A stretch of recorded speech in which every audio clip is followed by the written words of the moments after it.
This is outrageous. It's crazy.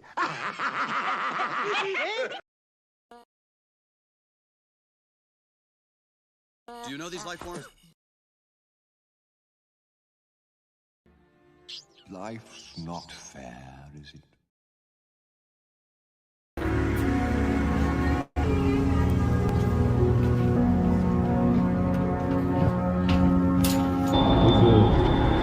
I'm gonna knock these stickers off.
All right, we getting up in here. What up, people? We live. What's happening? Hey, good afternoon. All right, we got guests this time. This is episode, I believe, 37. Yes, it says right up there. Of the Heroes No Capes podcast. This is the Festivus episode. So we missed y'all last week. Me and Ego was handling some stuff. Did we miss? Yeah, we completely canceled that. But we was like, hey, forget it. We're gonna make the final one of the year. Try to go out on a bang, We don't have articles and all that news and whatnot. It's just us. It's just conversation. We are telling y'all what I guess the year has been looking like for each of us. What have we seen? I guess the good, the bad, and the ugly, whatever we want to talk about. Kind of wind down, get that out the way, and then we'll get into the Festivus celebration, which consists of, and y'all can fill in the blanks or fill me in. Airing of grievances. Yes. Feats of strength. And the poll, was that the last the Festivus poll? Yeah, it's the aluminum pole, not decorated. Okay, so it got to be aluminum. Okay, so I didn't have a pole. I have a, what is this, PVC pipe back here.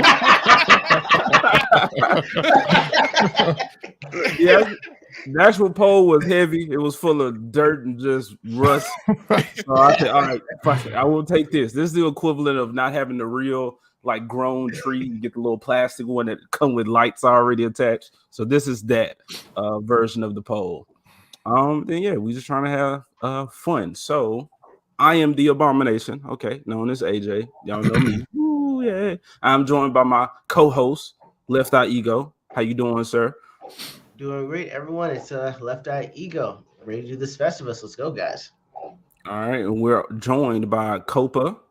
Copa, what up? What up? Say what up to the people. Copa hasn't been here. Copa's in the chat. That was my first time. Thank you for having me. Yeah, man. Yeah. Not too many people have been on here. It's just the it's not because I don't want people on here. We were just trying to find our footing and kind of, I guess, make sure we had like a tone or something to actually kind of go smoothly when people did start coming through and guest. We didn't want y'all just coming to a shit show. For not wanting me on here anyways. So man, you know, I love all the hate. I love all the salt. I love everything that you got. Bring it on. And we also have Shags. How do I want to do your intro? Because this man, look, I'm just gonna say we have the Shagsworth here. All right. Now he throws me off every time because this man is like your everyday Jason Momoa. All right, you can't get the Jason Momoa, so you gotta get Shags, man. I don't want to say Wish or Dollar Store Jason, because you're doing your thing. You know what I'm saying? If you were able to take Jason Momoa and throw him in the bargain bin, you would pull me out. Look, all of the power, all of the pizzazz, all of the attractiveness of Jason Momoa, but just not at the price. I love it. Yeah, I thought this man was fucking Aquaman, some type of Hawaiian Samoan beast, and he was like, "Nah, I'm a white dude, man." So I was like, "Oh, lost all the cool points just then." I couldn't possibly take credit for such a beautiful specimen, such as Jason Momoa. So yeah, but when they finally do like that, in like 20 years, when they finally do like a reboot of Aquaman, like for like a made for TV, they'll come knocking on my door, and I'll happily accept. But until then, Nah, we'll beat them to it, Shags. Once we put out our production that has fucking what's the Chad as Aquaman like character, that look. We got you. I was thinking more Lobo for Shagsworth here. Yeah. Yep. Well, Lobo him playing Aquaman. I went Lobo. The reason I said Aquaman was just because of an aquatic badass dude. In the future, we will get that. All right, it won't be an Aquaman. It won't be Namor. It'll be I don't know, something. I can't think of anything off the top of my head. The whole thing spawned because people on YouTube started saying that, but I lived in Hawaii for 10 years and I was bartending there, and people would come in and be like, "Hey," and every asshole who thought they had a sense of humor would be like, "Oh, sorry, can we swear?" Yes, bro. Okay. All the time. So any person who thought they were funny would just come up to the bar and be like, "Oh, has anyone ever told you that you look like Jason Momoa, Aquaman?" I'm like, "Yeah." So that's how for me it's been like that for a long time. Yeah, what a bummer. Yeah, right. Exactly. But yeah, it hasn't stopped. Even here, like people will I work with young adults in the automotive industry, and they'll say it all the time too. So I'm used to it. But I'd rather be the token white friend here. I'm happy to carry that torch for y'all. Look, man, if they don't know, they won't know. We got 3 diverse cast members right now, and then Copa. Hey, man, we're just glad that you're here. All right. But I'm glad to fill in the four corner. The corner here. You got to have that white friend to talk to the police. I don't know. A Sicilian white friend might not be the best option. So okay. I heard y'all got good vanilla ice cream. It's gelato, isn't it? Okay. Yeah, it's gelato. Hey, put me on culture, man. Gelato. Educate me. Oh my god. All right, people. Let's go through the chat and then we'll talk about the year from our perspectives. What's been happening? What I say, good, bad, and ugly. We like to shit on a lot of media, but it doesn't always have to be the case. Let's not forget why we're nerds, why we're here in the first place. Good discussion. So hopefully some good things can come about. We can enjoy. Phoenix and Zax, they just did a 12-hour what is it, Lord of the Rings 2-tower stream yesterday. So that was nice to see. I don't care at all about the Lord of the Rings franchise, but I'm glad that those fans were there to enjoy that and get that moment for themselves to relive the good old days. So yeah, we're trying to do a whole lot more of stuff like that. All right, we got Hail the Lore. Says Hail, Happy New Year's. What up, bro? Okay. Dempsey the Drunken Poet. My bad, y'all. Saturday Morning Hype. Yes, sir. Festivus Hype as well. John A. Douglas. I'm all up in the chat. Okay, here come another one of these rhymes.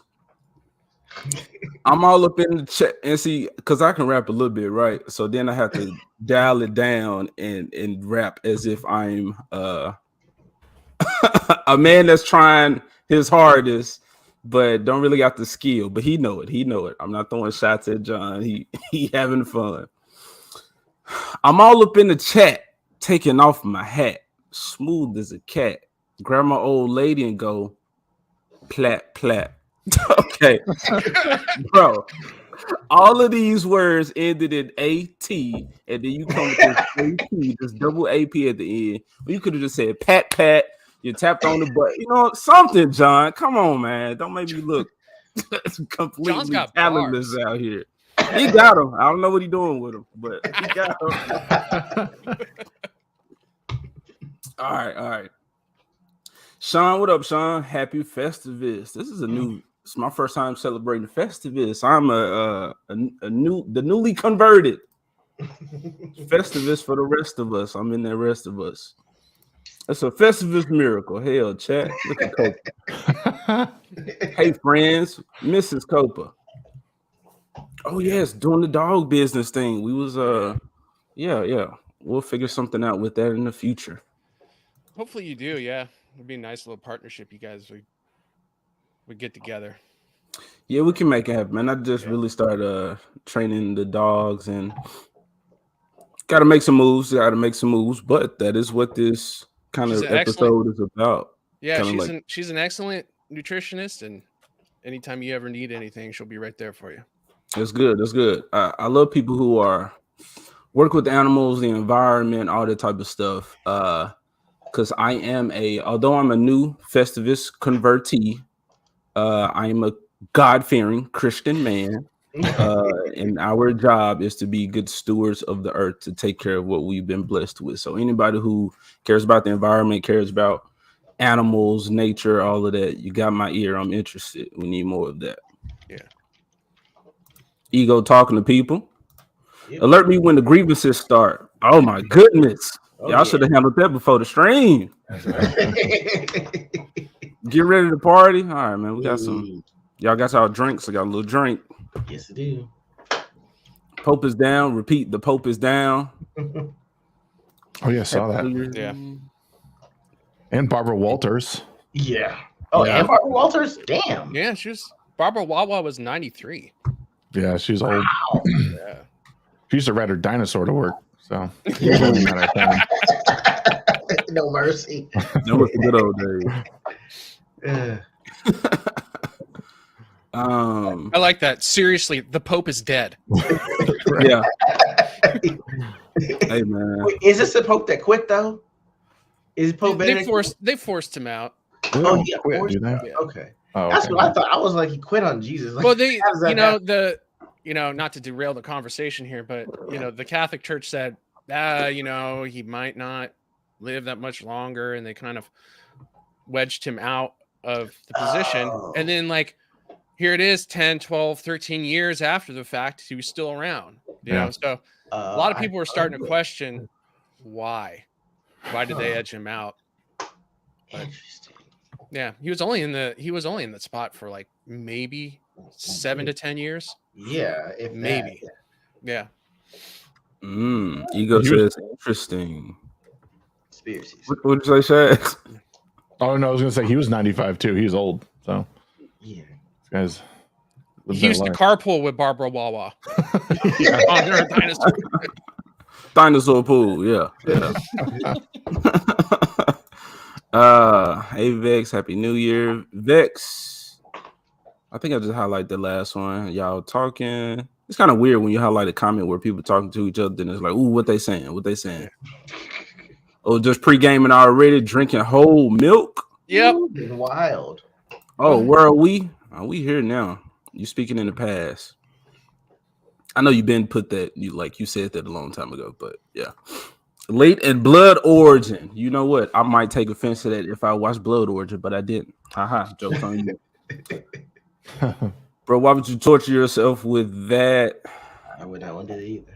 They're bringing an African Pope. Y'all talking about this man. Yeah. Blame AJ. Yeah, blame me. Yep. Maybe next time we would get a Pope who isn't a world-loving. See, y'all still on that. Yeah, go all the way down, man. All the way down. To answer John's statement there, with my wife's statement is, yeah, you'll have to get an African Pope for that to happen.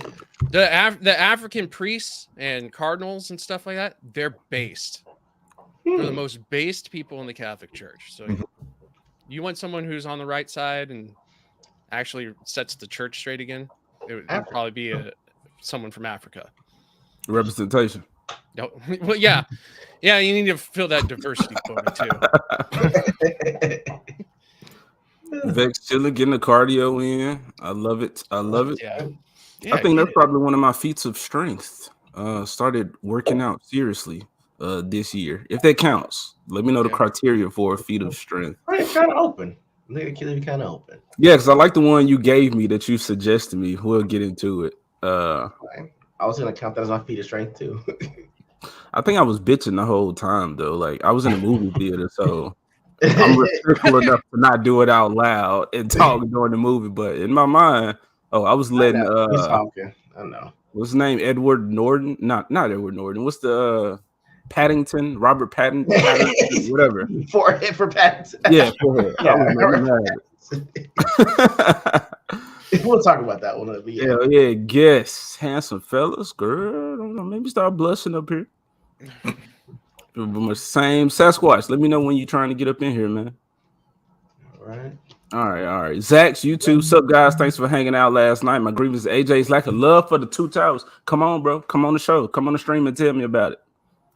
This show has so much diversity. There we go. We only have one white guy here. Let's not point him out. PVC pipe for the holiday. Very diverse panel. What up, Nosferatu? Snow Dub. Hey, kids. Hey, what up, Frosty? Or Snowy? Snowman. All right, y'all. Y'all want me on the WB? Yeah, let me get there. All right, I'll get back to the comments. Done there. Except Nosferatu just said AJ was the enemy of that strain. He went to war for the rings. Mike has bad news. Happy New Year. All right, more people. So they just came. Mephisto finally made it to a show. You have Shagworth on. How are you, AJ? And the panel. Mephisto, I check out your man. I be checking out your videos. I don't know anything about movies, man. That's why I'm glad I'm surrounded by all of y'all to educate me now. So I know about all these great movies out there. I'm fine with living in the past because the present ain't doing shit as far as producing good entertainment. So I've been taking this time to learn about older stuff. All right. I think that's White Bear. Man, y'all getting me. Hola. Y'all not in Vix. Oh, okay, I thought you was speaking another language. New Christmas stuff. And A2. What up, A2? Hey, guys. Happy early New Year. Happy New Year. Happy New Year. A2. All right, I've been talking to the chat. I've been sitting here fucking talking forever. How have you guys' year been? I guess personal, as far as you want to get into it. What moves have you made? What entertainment have you seen that you liked, you loved, didn't care for, you hated, miss you with that bull, all of that good stuff. Whoever wants to go first. Guess you guys are guests. Please go first. Copa, go ahead. Well, clean shaven head, according to White Bear. Gonna go first. Dome is sweet. Dome sweet dome. So this is probably the greatest year I've ever had, because my wife is pregnant with my first child. Oh, so, can I use the soundboard? Do that, man. Do that. Yeah. Human offspring. So right now she's 3D printing my baby, and so and with that going on, it's like there's nothing that's going to top it. And then the second thing that would make this year so good is just how fast my channel has grown since I started it in September. I really thought that I was only going to get like maybe tops 20-30 subscribers by the end of the year, and here I am sitting at over 300. Nice, dude. Yeah, I mean, it's just such a humbling experience for me to reach that kind of level so quickly that I really don't know how to handle it. And other than to just say thank you to everybody like you guys, Left Eye and Abomination, who've kind of showed me the ropes, taught me along the way, gave me a chance. We connected on Twitter, and ever since then we've all been kind of running in the same group, and everybody in our group has just been a lifting experience, and it's just been a fascinating thing to be a part of. The one grievance I do have is just how modern entertainment has just taken a nosedive, specifically this year. I didn't think it could get any worse. But the way that the modern writing rooms have treated fans of specifically fantasy has just been absolutely putrid to me. Being from Hollywood, being in writing rooms before, especially before all this woke nonsense has started. It's been incredible to watch this nosedive take place, and you go, well, it can't get any worse. They're going to get better at some point, and they're going to start wanting to make money again. And then you see something like The Witcher Blood Origin come about, and you go, like, how are they not listening? You know, I'm like I've said before, I'm not a fantasy guy. Like, I like watching fantasy. I've read fantasy books, but if you're going to ask me, like, do I know like the secondary background character from such story that didn't exist in like the popular novels, or I don't know. But what I do know is that if you want fantasy fans to get behind your corner, you respect the lore, and you treat it seriously. And it seems like, especially with fantasy, Amazon, Netflix, Disney, they all have taken a giant shit on the fans for no purpose whatsoever, other than to bring about a message. And I would believe it was John Douglas in the chat who also pointed out, you know, this costume designs look like it was a mom designing costumes for their kids that are going out and cosplaying in the middle of the forest. So I think with that, I think it's just shocking and surprising to me that the entertainment industry continues to surprise me with how low they can go. Ignore the Sasquatch in the room. Oh my God. Yeah, we all see him hiding behind the trees. Just lurking about, you know, in the wilderness. All right, Copa, yeah, good stuff, man. The mainstream, and you know, we can all respond to that. This is not a we're struggling to get through intros deal. Y'all can read chat. Y'all see the names below. Now we're just talking to the people. We just picking their brains, hearing their perspectives.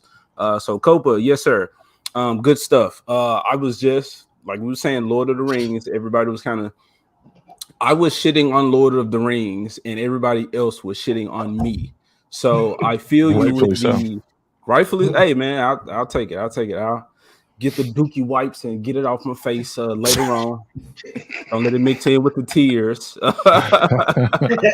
But I realized in that conversation that, you know what, I am a big fantasy fan because of stuff like Final Fantasy, for instance, or all of the animations and the stories that I've consumed. I've just never gravitated towards the, like I said, like the Dungeons and Dragons, that thing where people say, like, you know, dwarf, elf, troll, stuff like that. That's known or that, you know, like that's fantasy. I never was drawn to that stuff, but more so of the other things or these other expansive worlds that are technically all still fantasy. But yes, I think being a comics fan and a Disney fan, I saw them take a hit early on. Disney, because it's the company that bought these other franchises, and then you see them just fuck over Star Wars and Marvel. Yeah. So my stuff got hit like back in the day, and now I'm seeing all this fantasy get shot up on this year, and it's like, all right, people, stand up. What we gonna do? So right, and I think it was surprising because with Star Wars, it was, you know, I think it was specifically 2017, The Last Jedi, is when Star Wars nerds got the reality check that was The Last Jedi. You know, that's when they went, like things are taking a turn for the worse here. And ever since then, it's been one fandom after another kind of crumbling. And I thought it was kind of ridiculous when they went after the Lord of the Rings fans. That's where I was like, nah, this is where it's going to stop. Because, you know, Star Wars fans, Star Trek fans, all those like nerddoms, yeah, they got a really good built-in fan base. But there's something about the Lord of the Rings fans that, like, first of all, it's generational. You know, this is grandfathers and great grandfathers who are into this lore. second of all, you have people who are actual scholars in this stuff. People treat the Lord of the Rings like it's their Bible. They know it front to back. They know everything that goes on beyond it. So I thought that's where it was going to stop. And then they come out with Witcher Blood Origin, and obviously it's a different studio, but well, case in point, they doubled down for season 2 Amazon. The rumor is that they were going to backtrack and kind of retool season 2 of Rings of Power to kind of wipe away clean what happened in season 1. But as of recently, we're getting news that no, in fact, they're going to double down on everything that they did. And it's just like, well, good luck, guys. You actually no one's ever seen this before, but you've actually taken $1 billion and thrown it into the fire. Yeah. I think and y'all don't let me everybody else chime in, please. But kind of the order of events that I saw, I did see it with the Disney stuff. I saw it with the remakes. And then that's what I'm saying. Like I saw with the properties that Disney bought. So then you had Marvel, which in the beginning it was good, the MCU, but then slowly over time, which we're talking about the difference in intellect between the fan bases. Well, comics, anybody can attach themselves to comics, and you don't have to. There's so much comic content out there that you can like a Dick Grayson Robin, and you don't have to give a shit about Jason Todd or Tim Drake or Damian or any of those, and you're still a Robin fan, kinda in a way. But even if you don't go that far, everybody, like, comics are a part of American culture, so any normie can attach themselves. So it was easy for the opposition to hijack that, and everybody's on board. One of my transgendered acquaintances, when we were having this conversation before this culture war thing really started, they were saying, like, they don't even give a shit about comics. They like manga and anime. But they was like, well, fuck it. If they're going to make a gay Spider-Man, and why not? You got 15 other ones. And I was just like, damn, like, I can't really argue with that logic because, that's what Ripper says. These are just IP farms. These characters don't mean anything. It's just like, what identity can we slap on this version of it? So when that person was saying, like, well, shit, y'all got all these versions already. Let me have one of these. Maybe I'll get into it. And I'm just like, all right, well, I see the issue with Marvel comics or just with the established comics and how they are going downhill, how they do mean nothing. And then jump to Star Wars, slightly more intelligent fan base. They got a whole bunch of books and, without pictures to have to go through to know about this world. And then with, Lord of the Rings after that, and these fans were just like, nah, fuck it. We call bullshit on all of that. So we definitely see it. My only answer is, hey, instead of bitching about the culture, let's become the new culture. I'm tired of waiting on a Marvel story to give me what I want or a Star Wars project to give me what I want. So I will create something like that. Yes, I love these things growing up. Disney, they inspired me, but they are no longer the company that we know them as. So if they choose to die on that hill, hey, fuck it. There you go. All right, Shagsworth, your response. What has the year been looking like to you, man? What have you seen? What have you enjoyed? This has been probably the opposite for me. This has been one of the, objectively speaking, it's been a great year, but it's been very difficult. So I think I've seen a lot of, like, I'm basically 1 year. It's been 1 year since I really started putting time into YouTube. And I kind of said, okay, I'm going to start doing YouTube content. And I was still doing Twitch at this point last year, but I was like, okay, I need to diversify into other things. And it became a really, really difficult, like people say uphill battle. It was like climbing a hill, like a mountain battle. I think I'm stronger for it. And it's been fun because I'm a live streamer at heart. I'm not a recorded video person, which that's one of the struggles of growing on YouTube is they like recorded stuff. They want to archive your stuff and make you discoverable that way. But I like talking off the cuff. I like sitting at round tables like this, talking to people and like understanding who they are. And it's been hard. And I've gone through these like peaks and valleys of feeling really good and feeling like, oh, I'm doing great. And then I go through these periods where I'm like, what am I doing? I'm wasting my time. There's no point in doing this. And every time I have to like sort of like pick myself up and feel like and just understand like everyone goes through this, and this is part of the journey. And if I give up, then like there is no growth, right? Failure is a part of success. Knowing like, oh, you didn't pass the test this time, but just study and understand what you did wrong. Continue networking, surround yourself with good people. Don't be afraid to stand up for what you believe in. And that was hard. That was really hard over this past year. I'm thankful that I got to meet and talk to so many different people. I see one of my co-hosts, Horror Amarada, is in the chat.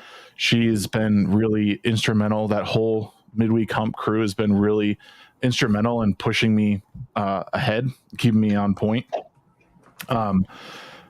So now that I find myself like at the end of 2022, I'm thankful. I'm thankful for meeting people like yourselves. You guys are all great. We've interacted at some point, even if it was just right now. And it's great. It's a blessing. And I find going into 2023 that there's a lot of opportunity. I think that a lot of these companies are at their lowest point. You know, they've taken properties that we all really enjoy and have just manhandled them to the point that they're not even they're a shadow of what they used to be, right? We can all agree on that. Yeah, Absolutely, yeah. But I think we are in a unique spot, and I think Eric July being someone who has kind of set the precedent, like, hey, if you work hard, you build a brand that's authentic, you can make content, you can make things for people that they want and that people will be willing to spend their money on. So that's the kind of direction I'm headed. I do some of my own short form writing that I haven't really shared all that much. But that's something that's going to be coming out more in 2023 as the year progresses. So, and you know, just, I don't know, I kind of got away from myself there, but overall, I think 2022 has been pretty hard, but I'm thankful. I'm thankful for the hard journey and for people like you giving me some time on the mic, giving me, you know, your time on my live stream. So that's really it. Shags, I love it, man. That's one of my grievances is a lot of us are talented and we not doing shit with it. So since we have made those steps to become this community and to contact one another, get in touch with one another, figure out what everybody is capable of, what skill can you add to some project where we can, although I don't understand this need to be entertained, just being honest, a lot of people have it. So if we're capable of providing that, scratching that itch to people, let's do it. Instead of, which is the reason I don't go to movies really. It's like I'm paying my money and paying my time to probably be disappointed by some shit that somebody else then made.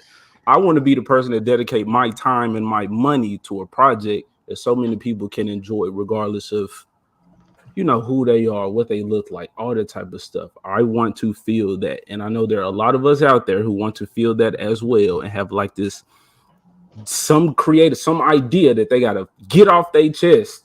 And hey, it might be retarded, but you ain't gonna know until the people around just say, nah, bro, I think you need to go back to the drawing board with that one. Or, hey, I like that. Let's make it happen. What skill, what talent can I provide? There is one thing I want to add real quick. I heard something last night, and it like totally changed my outlook on things, because I think it's important that when we're creating content, we do things that make us happy, right? Like at the end of the day, you need to satisfy your need. And I think especially starting off on YouTube, if you're doing it to get to a point where you can get paid, I think it's a bad place to start. I think you need to do YouTube stuff and Twitch stuff or whatever it is because you genuinely enjoy it and it brings you happiness. I think one of the things that I get, something that gets away from me is understanding I'm always trying to please people based on what I know, or I think I know what they want. But I think my goal for 2023 is, and this goes for mainly the people that are closest to me, is understanding who these people are and what they genuinely want and what makes them happy, and servicing that part of the relationship. Because we do things a lot of times based on what we know or what we think we know, but we don't take the time to learn about the people closest to us. And I think I don't know. It really hit me hard when I heard the person talk about it. It was in some TED talk or whatever, but it was a really important moment. Just knowing, like, know who your loved ones are, know who the people closest to you are, and what they require, and then foster that part of the relationship. So that's all. Beautiful people. If you got something to chime in on, I'm talking about guest panelists, please do that. I don't mind the interruptions and all that whatnot, but we do have Mr. Roman of the Empire here. Hey guys, good morning. Morning. So I heard How you AJ doing? call everybody retarded. Someone had their easy bake oven go off, and Shags is basically giving up on life. That's where I'm coming in. Solid. It's a solid intro. Good Hopefully morning, guys. hopefully we can clarify some of that, man, as the stream goes on. But we got Mr. Roman, and no shots at him, but this is an older gentleman, and I love this because like people like you, Pops, and Gary, you guys have been here since like, and it's funny, we were just talking about people being here since the dinosaurs, but you guys kind of saw some of these franchises like take off. So and about the dinosaurs, they do make good eating. I believe it. I would enjoy some good dinosaur meat if it was available. But it's nice to have, I guess, like the different generations of nerds. That way we can kind of talk about that whole journey up to how a franchise got to where it was. And although some of us might not have been here for the beginning, we're all seeing the fucking end of some of these. So we're at least all together for that point of it. And what's even funnier is we all recognize that it's the end, right? Right. We look at it and we're like, oh yeah, like this is the apocalypse of all of the stuff that we love. Yep. Yeah, the sweet meteor of death to all the things we love. That's right. fantastic. Yeah. I guess the good thing is, though, we still have those. Like, the good thing about like print media, which a lot of us invested in, is that we have those things, and we don't have to like it. Like, while it is the death of like the things that we love, in some ways it's not. Like, they've taken characters and mutilated them into something that we don't even recognize. So like in some ways that's why I say like let it die at this point, because all the stories I love I still have and can hold, and then they can destroy it, and because something will be born, the phoenix will rise from the ashes. Yeah, and that's why I always preach, buy physical media. Stop if you want something, don't download it on like Apple or Amazon. You want to buy the physical product, so if they ever want to change it on you, you still have that older piece of film or whatever that they can't touch. It's yours. Yes. And actually, that's a good point about the letting it die. I've been screaming this for some time, but I'm alone here in my garage, so it's a little awkward. That franchises that they have put the stake through, like James Bond, like Star Wars, and a lot of people enjoyed parts of the new ones. I myself did not. It died for me with the prequels. I know a lot of you younger folk like the prequels. I myself did not. Much like some people don't like Lord of the Rings. And Star Trek is a corpse. That poor thing. And what they're doing to our characters in comic books. I say let it all die. Let it all die for 5 to 10 years, and let the guys who really love it bring it back again. Come back, because it's not going to get better if they continue doing what they're doing. Agree. And I like what Shagward said. It's like, no, they're not truly dead. Because we still have our physical media. So we still know the great version of Batman that we love. We still know the great version of Spider-Man that's not Miles Morales that we love. Like, we still have that. And it's kind of like with the Miles Morales thing. Instead of them constantly beating us over the head with Miles Morales is Spider-Man, Miles Morales is Spider-Man, it's like, okay, y'all can have that shit over there. I'm going to go read White Peter Parker on his hero's journey as the true Spider-Man. So we still have these characters in their true forms. Let them have that bullshit, and in the meantime, we create and we make money. The goal is not to make money; it's just to put out something great that people will resonate with. You just know that that's going to bring money in the long run. It's going to contribute to a fucking company to where we start putting out toys and more, animation. just expand the projects, and it's ours. Instead of saying, "You go." Yeah, it was like with Hollywood. You never know what is going to be a big hit, and you have all these marketing firms now that are trying to create a hit when you just don't know, when they came out with Jaws, when Spielberg came out with Jaws, before they released it, they had no idea, and I know this for a fact, that nobody had any idea that that movie was going to be the success that it was. Yeah. They all thought it was probably going to fail. Another one is Star Wars. When they released Star Wars, they laughed at George Lucas, and then he said, you know, I want the toy line, I want the rights, I want all that. And 20th Century Fox laughed as they were signing all this stuff off to him. And then turns out that he had a major success, actually a cultural changer, which is rare. So, but now we live in this marketing campaign of like, I don't know, it's like focus group tested bullshit. And it doesn't work. Well, I can't help but think that in some regards, like we're kind of not we, but I think there's people responsible for, like when we were fans of, say, like the Terminator 2, and some of these other like really great franchises. Like everyone's like, oh, it'd be great if we had a sequel to that, or it'd be great if we knew more about Star Wars, or if we had those prequels, and like. And that's what The Machine became. It was like, let's just take older successful things and let's keep adding to them. But one of the beauties of storytelling, and I think Tolkien, like he did it with the Lord of the Rings. Sorry to bring it up, AJ, but like, I mean, 1, 2, 3, Hobbit, but like it's a full, complete arc story done. You don't have to worry about anything. It's okay to kill characters. It's okay to end, you know, with a period. You know, you don't need to drag on these things, and that's an art that's really lost on people nowadays. And that's one of those things that I want to do with, like, as I start writing more again, is like just create the full story, and if people die along the way, that's great. And it's one thing I liked about Game of Thrones. I'm like, this guy doesn't give a shit. He understands everybody.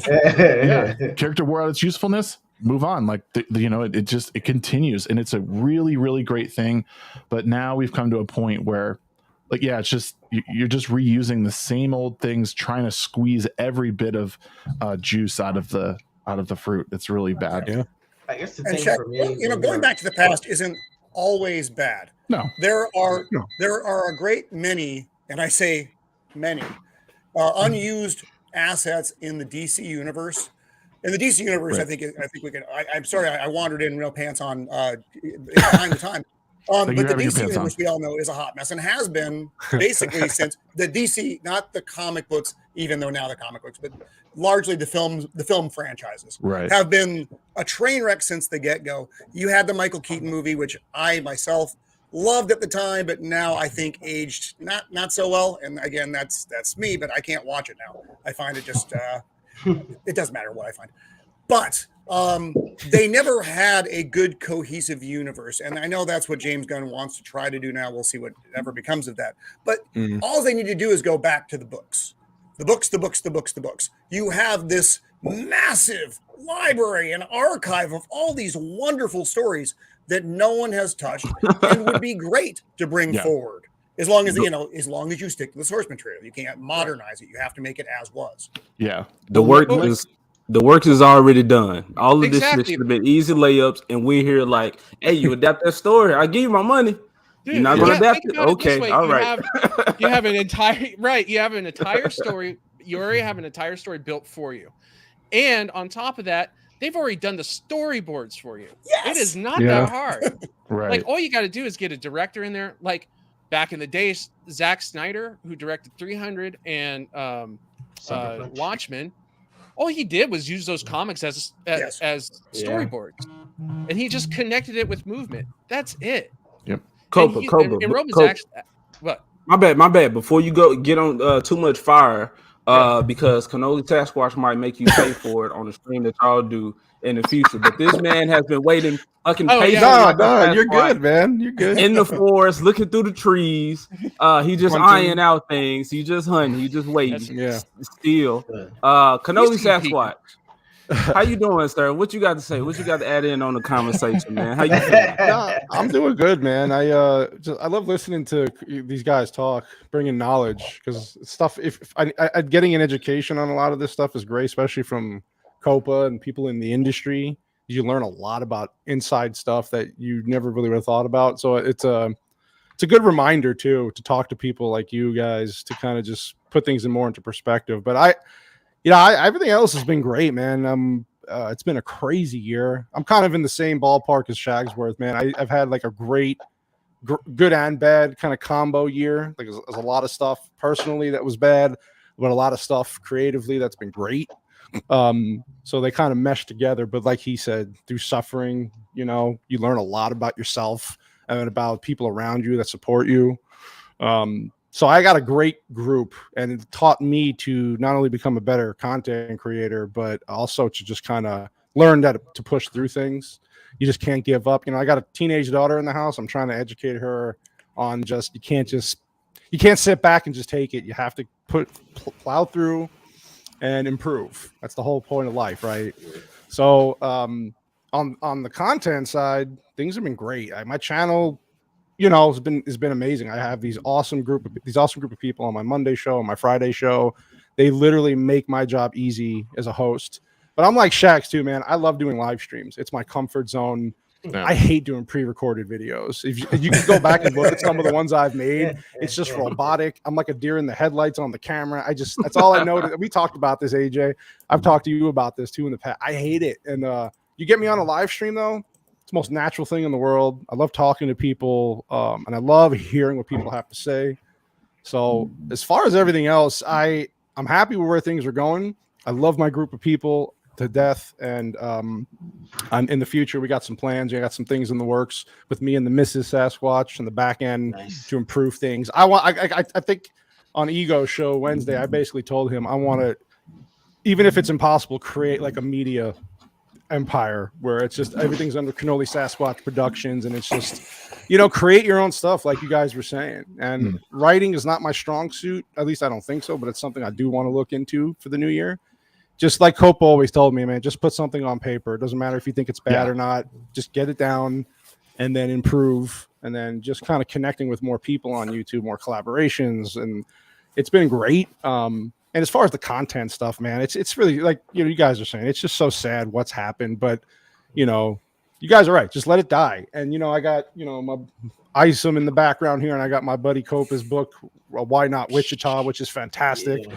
And it's like you got to support these people, man. Yeah, and new like AJ, man. I know you got some stuff in the back end work, and it's like this is what you got to do instead of sitting on the sidelines. And that's what I did. I sat on the sidelines, and I was like, enough. Even just doing something like a YouTube channel, getting my content out. Yeah, a lot of people are in the same kind of stratosphere. It's a little saturated. I don't care. I want to get my opinions out. You have to build an audience. You got to build a network of people that think like you do on the same line, that same mindset. And that's how you change the game. Just stop sitting there and complaining. That's what I was doing. I was like, this movie's terrible. This show's terrible. I got to screen everything I watch now. And then I was like, wait a minute. Instead of just crying about it, let me get my voice out there. Let me collaborate with others. Yeah, definitely. And here we are, man. And like we're building this amazing network, this group of people on social media now, and through all of us here.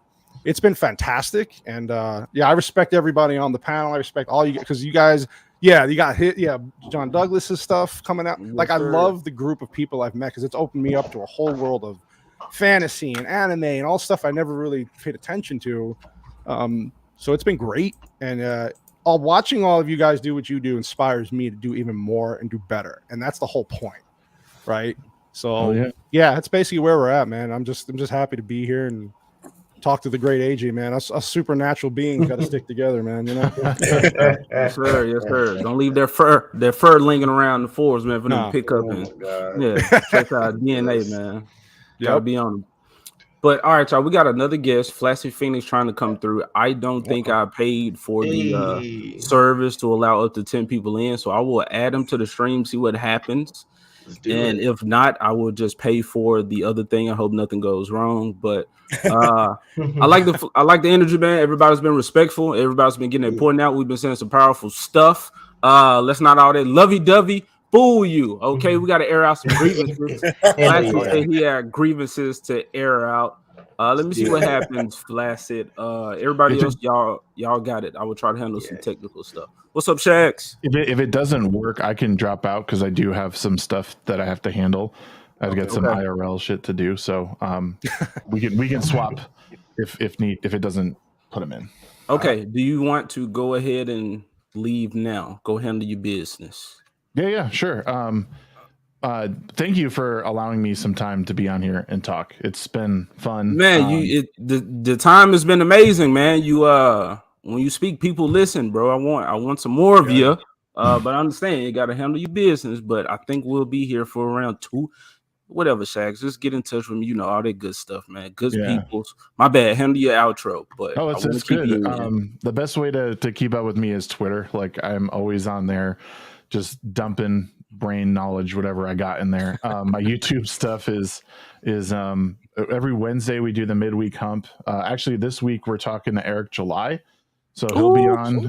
Our last show was with Gary from Nerdrotic. So that was like our best show yet, obviously. He turns heads, as they say.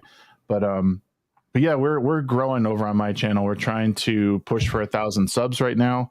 My Rumble is also growing. I do all my gaming on Rumble now, and then I do I'm gonna be doing a weekly update on locals, where if you want to know sort of the inside, more personal side of me, you can join my locals. And there, all of this stuff you can find. I don't have all my links right here, but if you go to my Twitter, you can find everything. It's there on my YouTube, Twitter, all that stuff. But thank you guys. All of you, is great meeting you. Some of you, seeing again. But I would love to have all of you on my show at some point. And I look forward to a successful 2023 for all of you. So thank you so much. Thank you, sir. Appreciate it. Right on, man. Take care. Later, buddy. I dropped Shag's link in the chat, so people, please do the work. Type that. I mean, hit that, click that, and subscribe to him. Don't just subscribe though. Don't be a dead subscriber. Check out the person's content. Listen to him talk. Yeah, listen to him. Make sure that he's a content creator for you. Yeah, so you can look forward to more of the content. So yeah, there you go. What's that? I guess Roman, you just dropped something. So please, no, that's just if you guys want to. That's just my link stuff. I'm sorry, Coppola asked me to drop it. Okay, all right. So see my stuff. So I'm not going to do that again. You guys and any mods, I will make sure I'm looking at that chat too and getting y'all links and putting them over there. But yeah, people always say like, it's one thing, subscribe to me, cool, it's appreciated, but check out the videos, make sure my content is actually for you, because I would hate for a video to pop up, then I just go off cussing and saying all type of crazy stuff. You're like, oh, I don't want no part of that. Yeah, so check that stuff out. Flaccid Phoenix, who we got? Don or Gator? Oh, it's Don, dude. I just woke up. You texted me this morning. I'm amazed you're awake, dude. Yeah. AJ's like 10. Just literally looking at. He's like 10 o'clock. You want to come on today? And then 11:40. You don't respond to a text. And I'm like, okay. Then when I woke up, his show was on, so I was like, oh. And then they're doing Festivus. He plugged it yesterday. Yes, I got some grievances to air, and this is pointed at people in the chat too. Listen, oh boy, as content creators, if we want to point them out, just say, listen, guys, it's not that hard to literally put a nonsense comment in every fucking video you watch, guys. It's not that hard. Listen, it doesn't have to relate to the video, right? There's comments in my chat that are literally bots plugging some porn link, and I go, oh wow, interesting. I comment back because the algorithm says there's 2 comments now, and they're like, oh, it's engaging. Guys, in the chat right now, Nosferatu, you comment sometimes, but come on, guys, it's not that hard. Just comment on a fucking video. Yeah, just drop something. What is this shit? You're retarded. And hitting the thumbs up button is the easiest fucking thing you can do too, guys. Also true. Come on. This man's name is Flaccid Phoenix, but he real erect right now. He got he's rising all right, man. There you go. Them flames hot. I had to get that off my chest. Okay, is that your grievance? Yeah. Well, I got more, but I mean, that was the first one that came to mind. But that's one of them. Okay. Yeah. All right. So we listened to the guest. Ego, you want to go, man? What's your year been looking like? What you got to say before we get into Festivus? We said we was gonna do it 30 minutes in. Can't really plan. So it looks like we're gonna do it an hour, maybe an hour 10 minutes, maybe an hour 30 minutes in. Who knows? Who knows, man? I know. What's up, Ego? It's just been a crazy year, man. From randomly meeting you with dropping my dogs off and then starting the YouTube channel with you, having my own YouTube channel, and then just, the Friday Night Tights meetup working so well, and just, podcasting with you, dude, this has been an amazing year. So I could not have planned for it to go any more smoothly. So I'm just looking forward to doing more of this next year. I mean, as far as what I've seen, it was more the entertainment field. It was more like just with the comics, because what I was reading before and what it was looking like now wasn't really making much sense. To say, well, hey, with all these remakes, it's you have everything built in, and you say you could follow the source material. But to me, when they made the remix, it sounded like, well, hey, it's great, but the problem was, it was 4 guys in Ghostbusters, so let's make 4 chicks in Ghostbusters. So we started doing remakes like that, right? And saying the problem wasn't so much how it turned out with how it looked, and started to say, well, hey, this could be a problem. So, it's good that, we had cases of things that actually exceed expectations, like House of the Dragon and Day Shift. So there is hope out there. It's just, putting my time, energy, my money into things that actually are going to support my fandom. All right, y'all want me to respond? Don't nobody else got anything to say to that? Man. Everything he just said was wrong. No, I'm kidding. I joke. Shit on him, Roman. Shit on him. I'm on Roman's side. No, you're Ego. You are right though. There is, and it's almost worrisome with that little bit of hope that they throw at us with things like House of the Dragon. You're like, maybe it'll be okay, but then they do The Witcher Blood Origins. You're like, things aren't going to be okay. So it's I don't say it's a bait and switch, because a bait and switch it wouldn't be an accurate thing, but it is. Right. It's a lure though to keep you in there, just invested just that much in everything that they're doing, and it is disheartening when they vomit another crap franchise on us, and then we sit there and we're like, again, type, make a video. Yep. And that's what we have to keep doing, because way back in 2017 when things just really started getting rolling with this, there weren't as many voices out there, and the more of us that there are screaming at them to stop, the more people out there, the normies, do pick up on it. It's not just us that feel like this. The normies, they're like, okay, bebop, and they're like, man, I didn't think that was very good. There used to be a lot more good content. Hey, what's on YouTube? And then they find you guys, and they're like, I'm not alone with these thoughts. And that's why we have to keep doing it, even though, yes, there's a lot of us out there saying a lot of the same things about a lot of the same shows. She-Hulk, I'm talking to you, but it's important for us to do it. Yeah, agreed. I know I've you hear the same stuff from everybody, and then you're like, damn, I don't want to hear this again. I don't want to hear this again. Oh, you kind of run into that loop, but you have to understand. Well, I had to realize that, different content creators reach different people. So they're saying it for the audience that is not crossing over, who hasn't heard that message yet. And so, instead of, again, bitching about what we want somebody else to do with their time, you just step in and fill that gap that you think is there, so that everybody has their position, or fight their fight, and make sure we're all on the same page. We don't have to agree 100% with everything, but just know, okay, you putting your voice out there to fight. Okay, cool. You putting your voice out there. Okay, cool. We'll be making this, and we'll make some shit happen. All right. It's beautiful. Yes, we formed a community. If none of us would have done or started this YouTube thing, we wouldn't be here where we are right now. And I can't speak on how long everybody's been doing it. I've been doing this YouTube stuff for almost 2 years now. I only got serious after like the first year, and really start putting out or pumping out content, and actually, like I said, being serious about it. And like Ego said, we went to the meetup and we got to meet more people. And if things didn't go my way in the beginning, I could have stopped and just said, all right, well, fuck it. And then, whatever happens is, that's on me, because you ain't doing shit about it but bitching. So I'm like, if I'm a bitch, I'm at least get online and see if I can form a community at the same time. As they say, if you can just change one mind. Yeah. Yep. So yeah, And that 100% person can accurate. change another person's mind. You know, at the end of Star Trek Mirror Mirror, when Kirk is talking to Mirror Spock, one man with an idea. It's true. all right. As far as me, yeah, man, been putting videos out, been serious about the YouTube game, been creating more art, been sketching. Me and Ego been working on some stories, some comic books I plan on putting out. The shit's is beautiful in my head. Sketches are coming out cool. The story world building is a real thing. But if you build you a good world, you can pretty much pump that for content, meaningful content for a long while.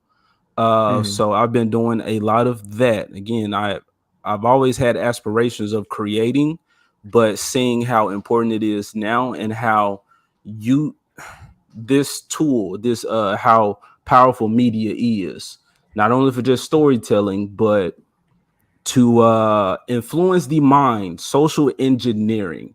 I'm seeing my cartoons and my comic books and my movies be used for nefarious purposes. So I've been combating that by just telling good stories that I want to to be told. So I've been doing a lot of that. Me and Ego started doing the podcast, Heroes No Capes. Hey, we own it right now. So that's been a good move made out of this year. Me and my wife's dog business, we've been more serious about that, getting more eyes on us for that. Got our shirts made, so that's looking more serious. I do have that channel as well. I will plug that at some point when I get that. And so people can just kind of take that knowledge, any information that I have on like working with dogs or your personal dogs, creating the perfect, the ideal canine companion in your home, and filling or giving people information on how to achieve that. Because, like I said, that is a God-given talent. It's not anything that I have specifically. We all have it. A lot of people just have it kind of repressed, and I'm just trying to bring it out of people. That's the art. That's the animals. I think somebody was saying, I think it was Shagsworth, Cannoli, you as well. We do have a real life. We have real life issues. Shit gets terrible a lot of the time. But if we could just make it, keep going, live long enough to fight. And, we have our YouTubes and our stuff like this. So it's amazing to hear you guys saying, I just need to get to that stream. I just need to get to connect or to talk with that community. Whatever it is, whatever keeps you going, as long as it's not hurting anybody else in the process, hold on to it. Let it drive you. So yeah, we've been doing a lot of that. And like I said, I'm here talking to you guys. This shit is beautiful. It's one of the reasons I got into YouTube, and it's happening. So whatever you want, people, go for it. Go for it. If it's positive, hey, God will touch it. Whoever you believe in, somebody will touch it. The universe will touch it. There you go. I don't know, AJ. I want to hurt some people in Hollywood. Look, I would say, Roman, talk all the shit you would like, hurt them verbally. And if it comes to physical, then make sure they throw the first blow and you handle your business. Yeah. Physically, I'm very elderly, so I don't want to engage like that. I can throw a hip just having the conversation. Don't you got a cane, man? You got a cane, got it's extra lid in it or something. Off camera. There you go. Pop it out. But pop it out. The more cross pollination that guys like us have, though, it's good. Cannoli and I have been on Father Miller together, I think at least once, and. Flaccid and I have got a chance to work together several times, which is nice. And this is, I think, the first time I've actually been on with you guys, which is good because like I said, it's that cross exposure, which means more of the other audiences are getting to see all of these other voices. And when I said earlier, we talk about a lot of the same stuff we do, but not all of us come at it from the same angle. The House of the Dragon. Flaccid and I have different perspectives on it. He finds a sexual attraction to King V. I myself don't. So it's things like that that are important to just get it out there. I knew it. What? Nothing? Nothing No, back? No, I said we're not even watching this. We're not even watching the same show if you're not sexually attracted to King V, especially as he gets older, as more holes develop in the man. That's what I was about to ask you. What is this sexual attraction like? Early King V or later end of the show? He is like a fine wine, dude. As he gets older, just kind of. It makes me worry because the older I get, the more I'm looking like King V, and I don't want snap. So that eye that fell out, it was just the cork being popped for you, huh? Oh yeah, that was an accident we had. All right, man. All right. Those are pretty much all of our guests. More people have popped up in the chat. Joker Voice. Man, we'll try to get Joker Voice up in here. Trying to address any new people. Theme Park Casual. They do the theme park thing. And then mods. I don't know how many mods are here, but hey, go get these links. Go get these links. Go grab those. Please. Promote the peoples. Promote the peoples. Somebody else, Grizzy. Now this dude right here, Grizzy is a goddamn fool.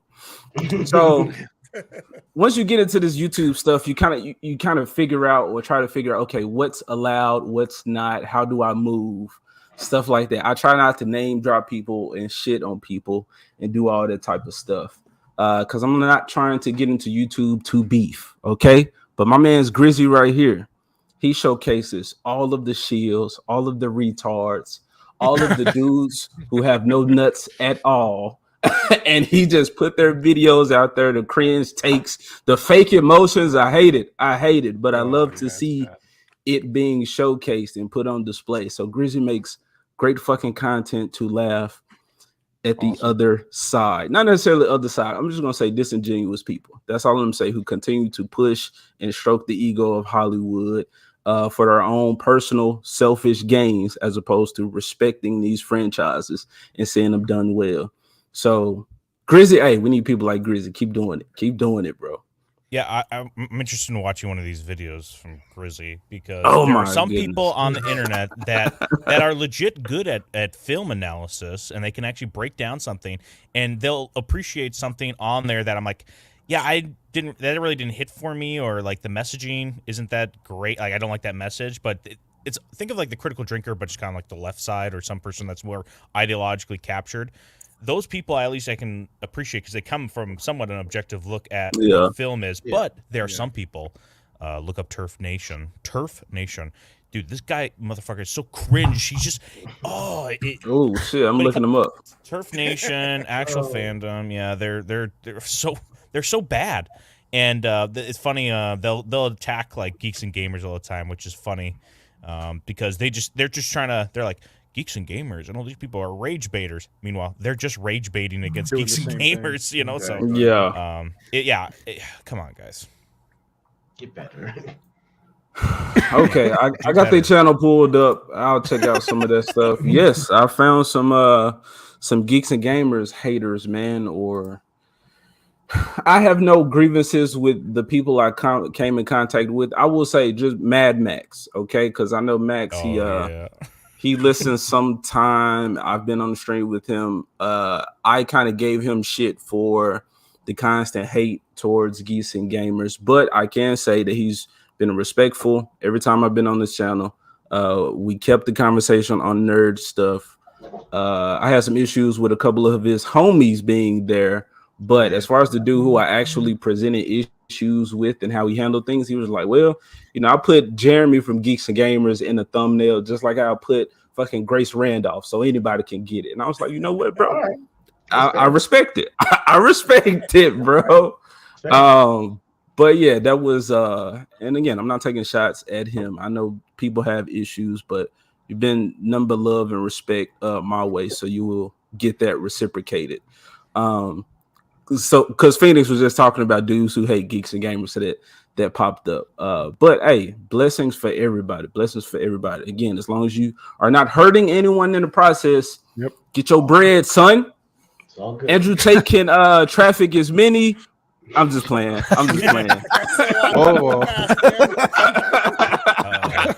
No, that's like pizza boxes. For more awkward content, tune in to Abomination AJ. Shit. Yeah. Whole stream go dead. Damn. No, I'm just playing. I know nothing about that story. I just make jokes. Don't ask me questions. All right, are y'all ready to get into Festivus? Hell yeah, let's do it. Do it. I think I got a little early. I aired my grievance out a little early, but Okay. Anybody want to go first? I kind of just aired out my grievance. Fuck it. I aired. You know what? I will take the heat. Yeah, it's my channel right now, so I will put all the hate out there first. So anything can come, so it can come back my way.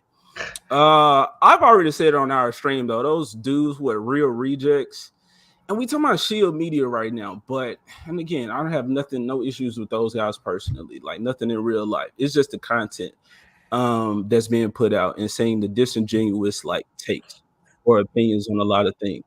Yeah, I can't say anything about these people in real life, but I just feel like if you go that out of your way to push a message or to say something online or for a video, then I can only imagine who you really are in real life.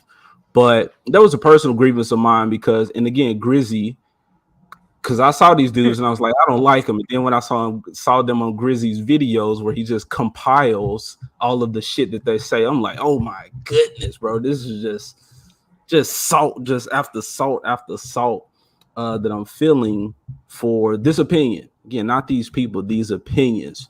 So yes, I've said their name, but my issue is Shield Media because I think they are the reasons that this stuff is constantly being pushed. These people cater to an audience that as soon as you say something wrong or that they don't agree with, they immediately turn on you, where I feel that we can be as honest as we want about anything and people will shit on you or they will love you for it and we will go on about our day. But we are trying to, although we have opinions on things, we are trying to respect these franchises or at least what they mean. Like, I don't care about Lord of the Rings, but it's kind of like the free speech thing. I might not agree with what you're saying, but I will fight for your right to say it. I made a fucking Lord of the Rings video because I saw woke shit in that trailer for Rings of Power. I don't care about the series, but I just saw those same things in the trailer that I was seeing happen to my franchise. So it was like, oh, okay, here's another franchise. I will say something about it, but mainly because I guess this is another grievance. My grievance with a lot of black people that have this identity crisis, and kind of like what Disa said, the dwarf. I'm doing this for all of the colored women, like all that type of shit. Like, stop trying to attach yourselves to something else as opposed to just being you. Like all the time that Disa character, whoever she was speaking on Rings of Power, I didn't hear shit about Lord of the Rings or that show. All I heard about was real world things, how this saves lives, does this for all these other real life people. And I'm like, bro, you talking about a fucking show on Amazon Prime. I can't think of 10 people off the top of my head who are actually subscribed to Amazon Prime. Not saying they're not out there, but this show is just a fucking show. All right, you are not doing anything for real life with this. If you want to influence or make a positive change for issues that we have in real life, well, let's have a real conversation about it. Let's talk about those, because in my time of being a nerd, especially in the hood, all black folks was telling me like that's a bunch of white folk shit. So Rings of Power can do everything in their power to try to appeal to black folks, but there are values within cultures to where, you know what, you can do whatever you want on screen unless you really get into these people's minds for the better. And I'm not saying that's a studio's job, but unless you get in people's minds for the better, nothing that you put on screen will make any positive impact. It'll just be some fucking content that you've wasted millions of dollars on and shitted on your core audience trying to reach somebody else who probably don't give a shit. And in the process of Rings of Power coming out and my interest for Lord of the Rings, I said this on the stream yesterday, I was piqued because I was like, oh, there's a show coming out. That show might give me what I felt like was missing from the movies. So then I went back and watched the movies, but then when the show came out, I was like, okay, this is some woke bull. There's no point in me getting invested in this franchise. So the money that they possibly could have gotten from me and many others, that shit's gone down the drain, or it's standing on pockets or going to somebody else, some independent creator who's trying to create something. So those are my grievances. I've been talking for a long time, but these fucking shields make this culture war harder for us, which is why I say instead of jaw jacking and going back and forth with videos and comments and all that bullshit on Twitter, let's just let them have the bull. Keep on stroking the excuse my French, flaccid, but keep stroking the flaccid dicks of the mainstream, and you get left with what you get while we create over here and get money. I keep saying it, get money, because the point is I'm not trying to keep paying people hoping that they do well by me. I'm not trying to keep being a dog begging for a fucking treat. I'm a wolf going after a fucking kill, and I would like a pack next to me so that we can eat all of that together and reap those benefits. All right, those are my grievances, people. That's true. Damn. No, it's making some good points there, AJ. Tell us how you really feel. Yeah, I don't know. He covered everything I was about to say. Yeah, thanks for summing up my thoughts. Yeah, thanks, buddy. I'm gonna go. No, I'm just kidding. Don't go. I was gonna say no. I just to step in. I feel like I was talking to. I had a neighbor of mine. We were talking yesterday for hours. He's a handyman. Came in. We were talking at night, doing some stuff around my house, helping out, and we were just talking about this culture that we live in now, and then how we got to this point where, like AJ said, when you hear these people talk about on these press junkets and they're doing all these premieres, they're never talking about the actual product. It's always about the social issues. And this, it's like even the Blood Origin show for The Witcher, which I refuse to watch. It's we had the first two men kissing in this lore, and we have the first midget and whatever it was, like, not to call, and it's like, wait, the outfits are beautiful, and I'm like, what the hell does that have to do with the actual content? It means nothing.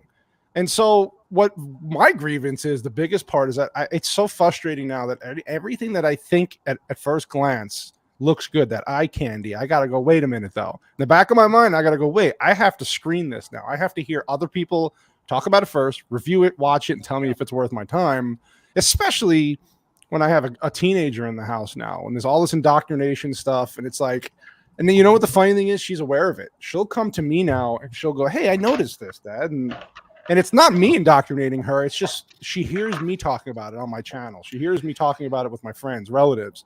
And it's not to put any ideas into her own head. It's just I want her to be aware. But it's so frustrating. And Copa, we've talked about this too on our shows. It's like, it is so frustrating that I can't enjoy Marvel stuff anymore. I refuse to watch it. I can't. The Witcher show is dead to me. It wasn't that great to begin with.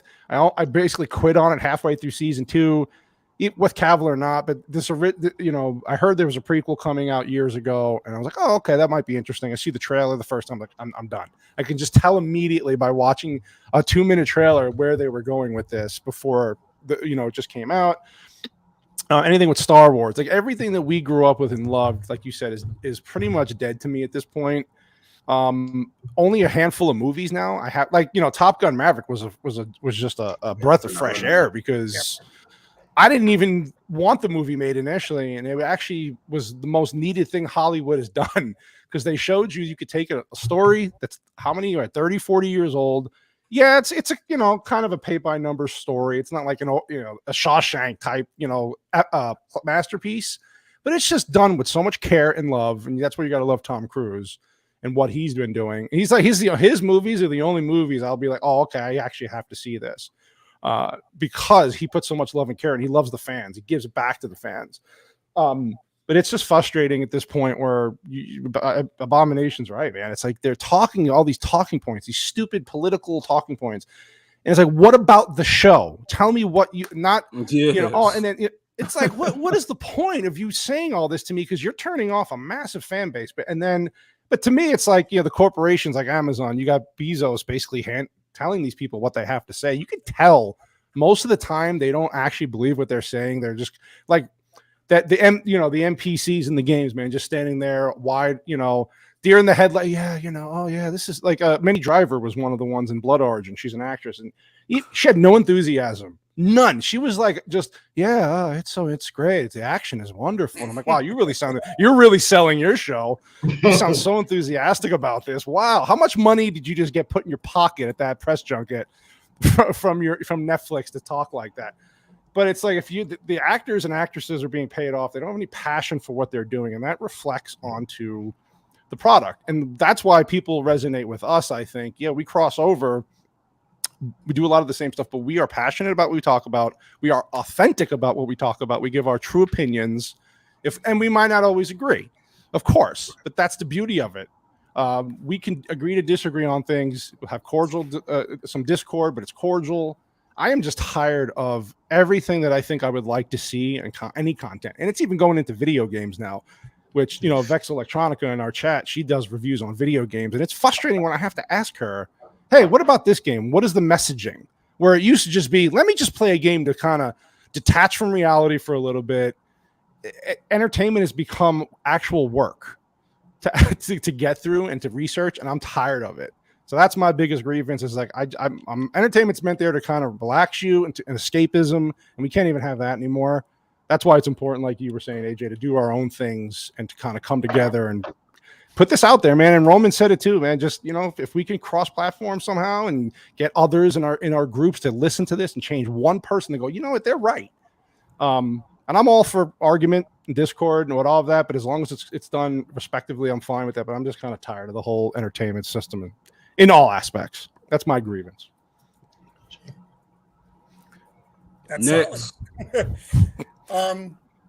So what is entertainment? What is modern entertainment? What were the comic books? What were the movies that we watched when we were younger? What did they do? They are the modern legends, the modern myths. The Greeks and the Romans had their stories. We have our stories. They had Achilles. We had Jim Kirk. We had Indiana Jones. These are the guys that I wanted to be when I was younger. These were my, yes, you had real life role models, but you need the bigger than life role models as well. Something beyond the normal aspirations to try to reach to be. And they have taken a giant hatchet to this. And we all know that. And the why are they doing it? I mean, there are a myriad of reasons. You can say they're just trying to get their agenda out there, but what does their agenda do? It brings down a larger moral issue. Because these platforms reach out everywhere. They have their tendrils in everything. So the younger people, like we used to be, some of us more than others, who don't have a Jim Kirk or Indiana Jones now. What do they have? They have Captain Marvel. They have a bastardized Galadriel. They don't have heroes. I mean, they have us that can bring them the archive, show them what used to be there.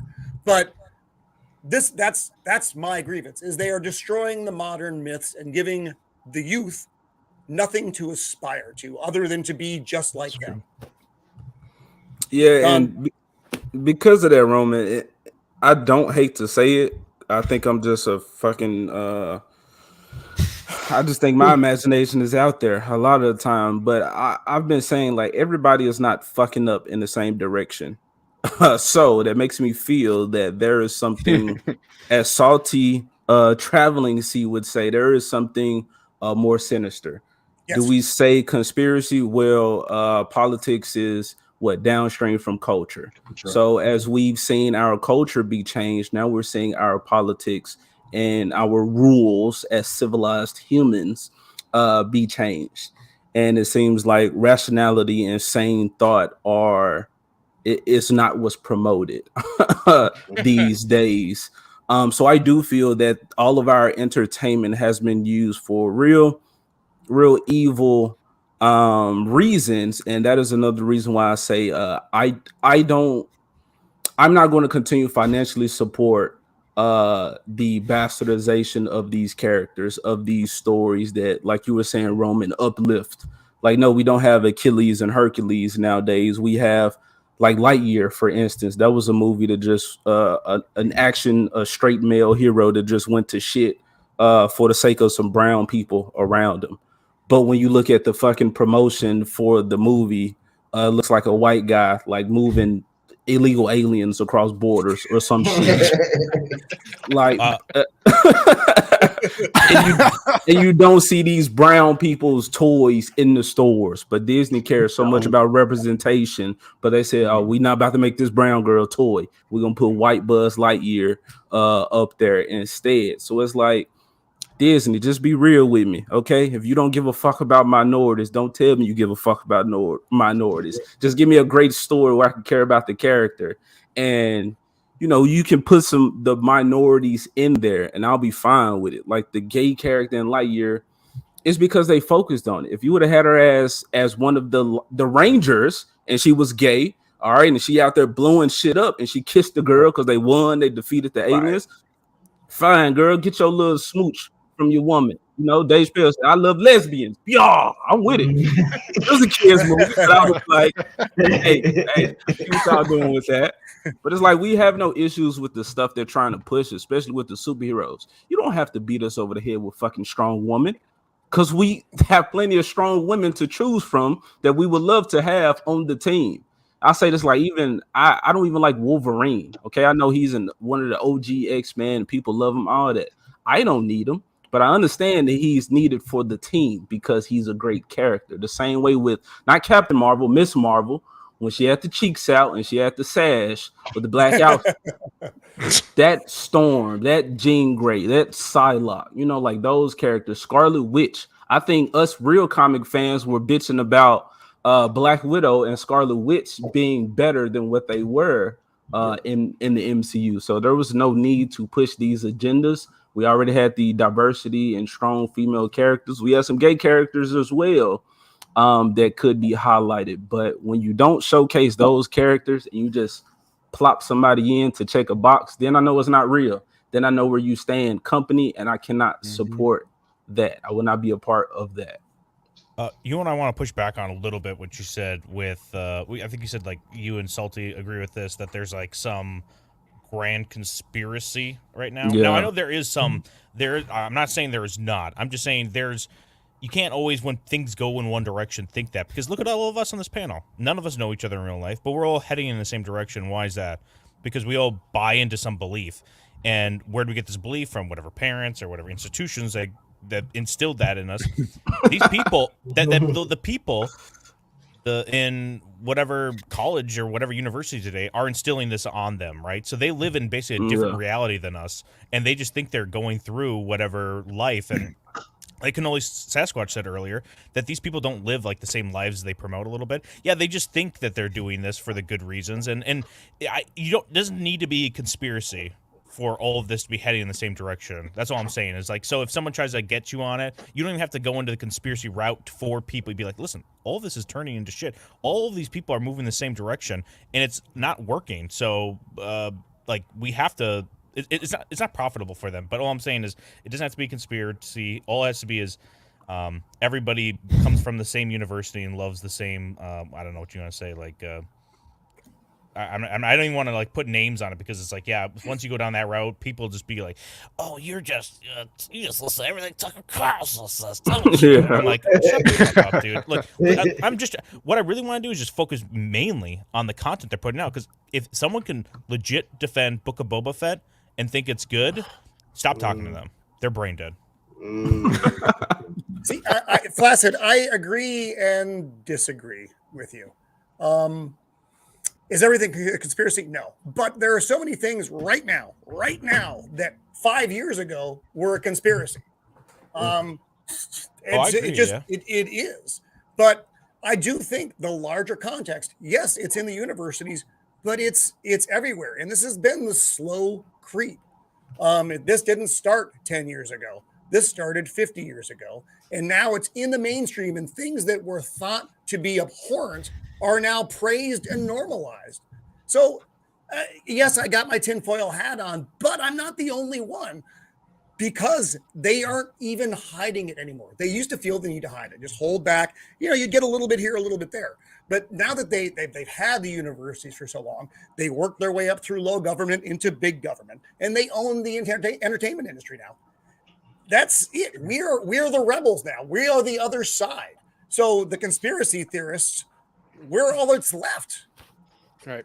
And that's what I've been telling a lot of when I was doing indie writing last year and coming up in that space, was I was telling all the indie writers, like on Parler, when Parler was really big, I was saying, we're the rebels now. We're the punk rockers of this generation. They own all these spaces, and we're the ones who are the underground. And we need to start treating ourselves like that. We need to start treating ourselves like, hey, we're the anti-establishment. You know, in the 60s and the 70s, they had this anti-establishment rebel behavior. The anti-hero was the big thing in the 70s with the movies. You know, you had Taxi Driver, you had Bonnie and Clyde, all these films that pretty much celebrated. Easy Rider was another one. You had cocaine sellers that were traveling across country, and they made them into heroes. Yeah. Once again, we're back in kind of like bizarro world where the old school John Wayne types, the ones that you know for a fact are a hero, not an anti-hero, but an actual hero, that's like anti-establishment behavior. That's a fringe element now. And it's crazy. Roman's absolutely right. You know, 20, 30 years ago, you know, this kind of behavior, it wouldn't be so normal. But now that they own everything, it's like, yeah, villainous behavior is actually a heroic thing to them. And that's what's been kind of bothering me, especially this year. And that's kind of my grievance is, you know, this is what Cannoli was touching on, is you have to sift through a lot of junk to get to the gems. You have to sit through. There's probably like 3 or 4 great movies this year. Top Gun Maverick, The Northman was another one. Yep. Everything, Everywhere, All at Once was another great one. But there's maybe like 4 or 5. It used to be like 10 to 12 a year. Yeah, it was tons. You didn't know what to go see. And now it's like, well, I don't want to go see that until I figure out from somebody else somebody that I trust. And it's usually not a mainstream reviewer anymore. It's somebody like the Critical Drinker who you go, I trust him. I kind of follow exactly what he follows. And therefore, if he says it's good, then it's probably good. And it's worth my $22 plus all the extra added on fees with the popcorn and stuff. So, you know, and another thing that I have a problem with is we live in a cultural society now where the spectacle has dominated, but there's nothing else to that. There's no beyond the surface. We live in a culture of pure spectacle, and that's when our culture becomes shallow and praises the artifice. So with modern writing today, you know, they think that the heroic thing to do is to make a character gay. They think the most heroic thing a character can do is all of a sudden be a minority of some sort, or they have some kind of disability. And it's like, no, you know, and that's when we get into the artifice. They just think on that surface level now. They don't go deeper. They don't give these people actual challenges anymore. There's no challenges for these characters other than, well, you know, we went to the surface level of things, and therefore you're going to have to relate to them that way. And they write these characters and you don't relate to them at all. They have no human experience. I can only watch the Avengers save the world so many times before I get bored. You know? Yeah. True. It's true. It's just like you were saying with that Avengers comment, I think the people who are in charge, who hold our franchises fucking hostage, I think that's the way they look at it. Like, okay, we got the Avengers, we got these superheroes. Now they can race swap them or gender, sexuality, whatever swap, but they're like, that's all they care about, just those heroes being in there doing superhero shit. And they're not really, because they're not invested, because they're not true fans, they don't understand the real reasons that we actually care about these characters. Like with the lady who was writing on the High Republic books, when she made that comment of diversity in Star Wars, and she was like, we only had Lando Calrissian and Mace Windu, and Lando was trying to get in Leia pants, and at least Mace Windu was a Jedi.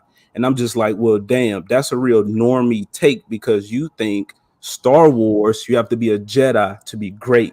But if you're an actual fan, you realize there are a lot of great characters who are not Jedi. And just because Han Solo was just a normal dude. Like a Jedi is a fucking title. Okay, you can get a great ass bounty hunter who will take that Jedi out. You got fucking who is it? Grievous. I kill Jedi. I collect fucking lightsabers, bro. Jedi was fucking nothing to me. But Normans are like, well, if you got the powers, if you got the Force, then you great. And I'm like, they're not looking at the real reasons that we actually care about these franchises. So they just make sure, okay, like The Witcher, for instance. Okay, well, let me just get some magic and whatever. I don't watch the fucking Witcher, but or anyway, let me not go down there like y'all did in Lord of the Rings. But that's what I'm saying. They look at these things on the surface and say, okay, as long as we check those boxes while checking our social political boxes, then they should love it. Right? Spider-Man swings from a web. He has a red and blue suit. He does superhero shit. Okay. And in the process, they take out a fucking Uncle Ben to take away Tom Holland creating his own suit. They take away him finding his way and having a mentor and a billionaire playboy philanthropist, like shit like that just completely detaches us from the character. And they're like, well, this is the formula, right? This is what you like. Like with She-Hulk, they was like, well, here's the formula. You like this, right? If you don't, you're terrible. But there's no real human experience to that. Yeah, they're cardboard cutouts with a star slapped on their chest. Right. Yep. Yeah. There's nothing that teaches you, this is what humans go through. Superman's just like you, even though he's an alien. He falls in love. It's not all physical with like Superman, even though he's the best at everything, right? He gets all the superpowers. But in the movies and in the comic books, there's something relatable, human and relatable to watching an alien try to navigate, being an outsider of any kind of sort. And the writers in these writing rooms today, especially in Hollywood, they don't look beyond that. It's almost like they don't have any experience in real life. And they've always been told that they're great. And they've always had this participation trophy. Their parents have always told them that they're great. Their teachers have always passed them. They've lived in a bubble all their life. And then so when a fandom like Lord of the Rings or The Witcher comes and says, you're messing up, well, that's when they lash out because they don't know how their world is completely shattered at that point. Yeah, they don't know how to handle that criticism. And Mrs. Copa says this, also being diverse isn't only about race. What about diversity of thought? And it's not all just how someone looks. I'm Middle Eastern and look white. And to that, with my Lightyear comment, which I've said before, Guardians of the Galaxy was a fucking hit. People wasn't attached to the comics, but I think for the most part, people enjoyed those movies. If you would have did something like that with Lightyear, gave us Lightyear, basically Star-Lord, gave us some fucking alien characters around him, true diversity on a hero's journey and them coming together as like a family at some point, bam, Lightyear would have been a hit. But instead, because of checking boxes, you want to make every one of those characters brown and make Lightyear less conservative, all that type of shit that they're putting into a movie that I can do without. And you would have, like I said, we would have given you money for that alien story, but you want to put this garbage out. So, like, nah, I'm done. I'm good on that. They felt the need to push that so much in the ads. I watched the movie. It was all right. I didn't really care. But the ads made the things in the movie seem far more prominent than they actually were. Yeah. And Copa, I wanted to go back to one of the points that you just brought up. You talked about the movies that came out this year, the great movies that came out this year. We had basically two. Well, two for me. I didn't see everything all at once, so I can't speak on it. But Maverick and The Northman. Two. Ooh, The My Northman, friend and I were having a discussion about this last night, Matt, the drummer. And we were talking about 1 year in specific, 1982. 1982 churned out more hits than you have had in the last 10 years in Hollywood. That was the year of Predator. That was the year of Wrath of Khan. E.T. I hate that little gray bastard, but it was still a hit. Conan the Barbarian. The Thing. All of these movies and more came out in 1982. And you haven't had anything like that in Hollywood in a decade, probably more than a decade. Why? Because the creative minds are dying? No, because they don't want to have that kind of, we talked about just a few minutes ago, they don't want to have that kind of uplifting thing for people to aspire to. You're not aspiring to be the Thing, but it was still great entertainment. Although you might want to be McCready, even though he is a Thing. That beard was fantastic. And Joker, this is kind of like what like capitalism is. Hopefully the markets will correct it, right? That if I'm open up a lemonade stand and I squeeze my the lemons by hand, it takes so much work, and everyone's buying my lemonade. Then I go, you know what? I'm just gonna buy these packets, and everyone's keeps buying my lemonade. I'm like, okay, well, if I put less work into it, they're still buying the lemonade. I can make more of it. Eventually, I'm just pouring water into cups. People are buying it, still think it's lemonade.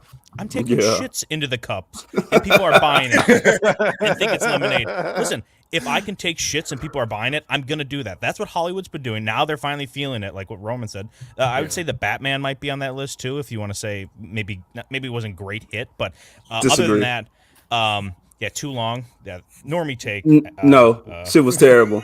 No, pulling out his little paragliding suit and flying into a bridge. It's over. And anyways, but what I'm saying is Hollywood thinks it can put out whatever and people will buy it, and they have been. And if you look around us, when like kind of like when you put on the glasses when like what they live, right, you just realize how many normies are out there that go, I do like this. I like to enjoy things. Stop making it hard for me to enjoy things. That hopefully the market will wake up. Hopefully enough fans will wake up and realize what they've been selling us has been shit. So it's true. It doesn't seem like they've been making it for money though for a little bit. Right. Because if they had been, they would have seen the failures and stopped. They're not doing that.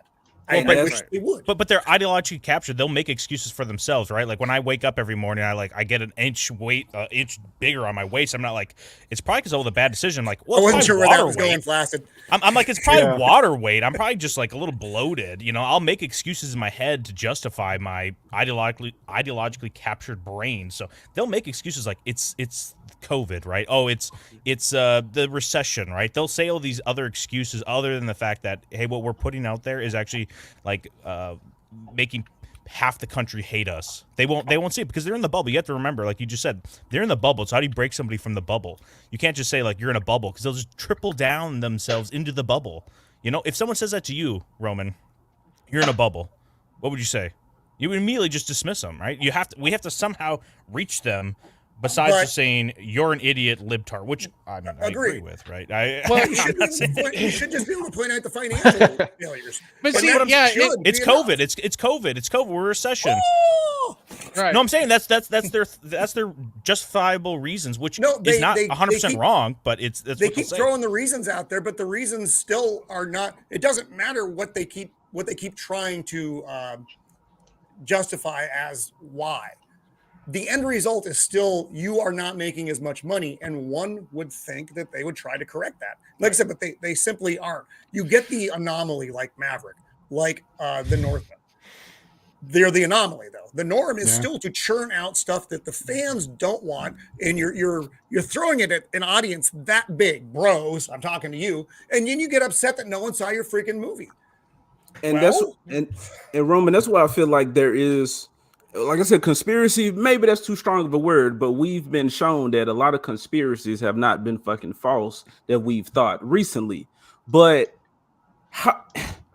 again, all of this should have been layups, easy money. If you adapt a store, we'll give you the money. That company instead says, no, not only are we not going to give you that, we're going to shit on the character that you love in the process. Yeah. And that just makes me feel like if everybody's doing it, regardless of if their companies or franchises not attached to the next or whatever, everybody's fucking up in the same direction. So for a company, a capitalist company to say, fuck the money, it's all about the message, I feel like they have orders to do that.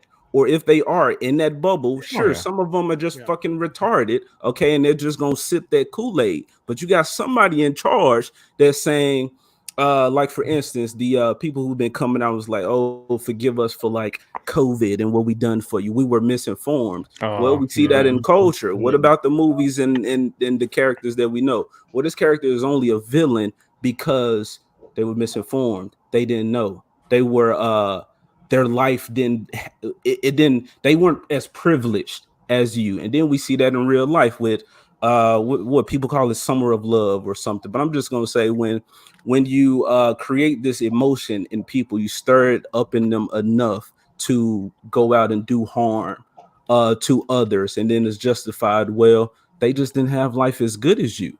Well, we're seeing that in the stores. We're seeing that mentality be pushed. these people have been told this, but now we're seeing it being told to let's say younger generations in comics, in cartoons.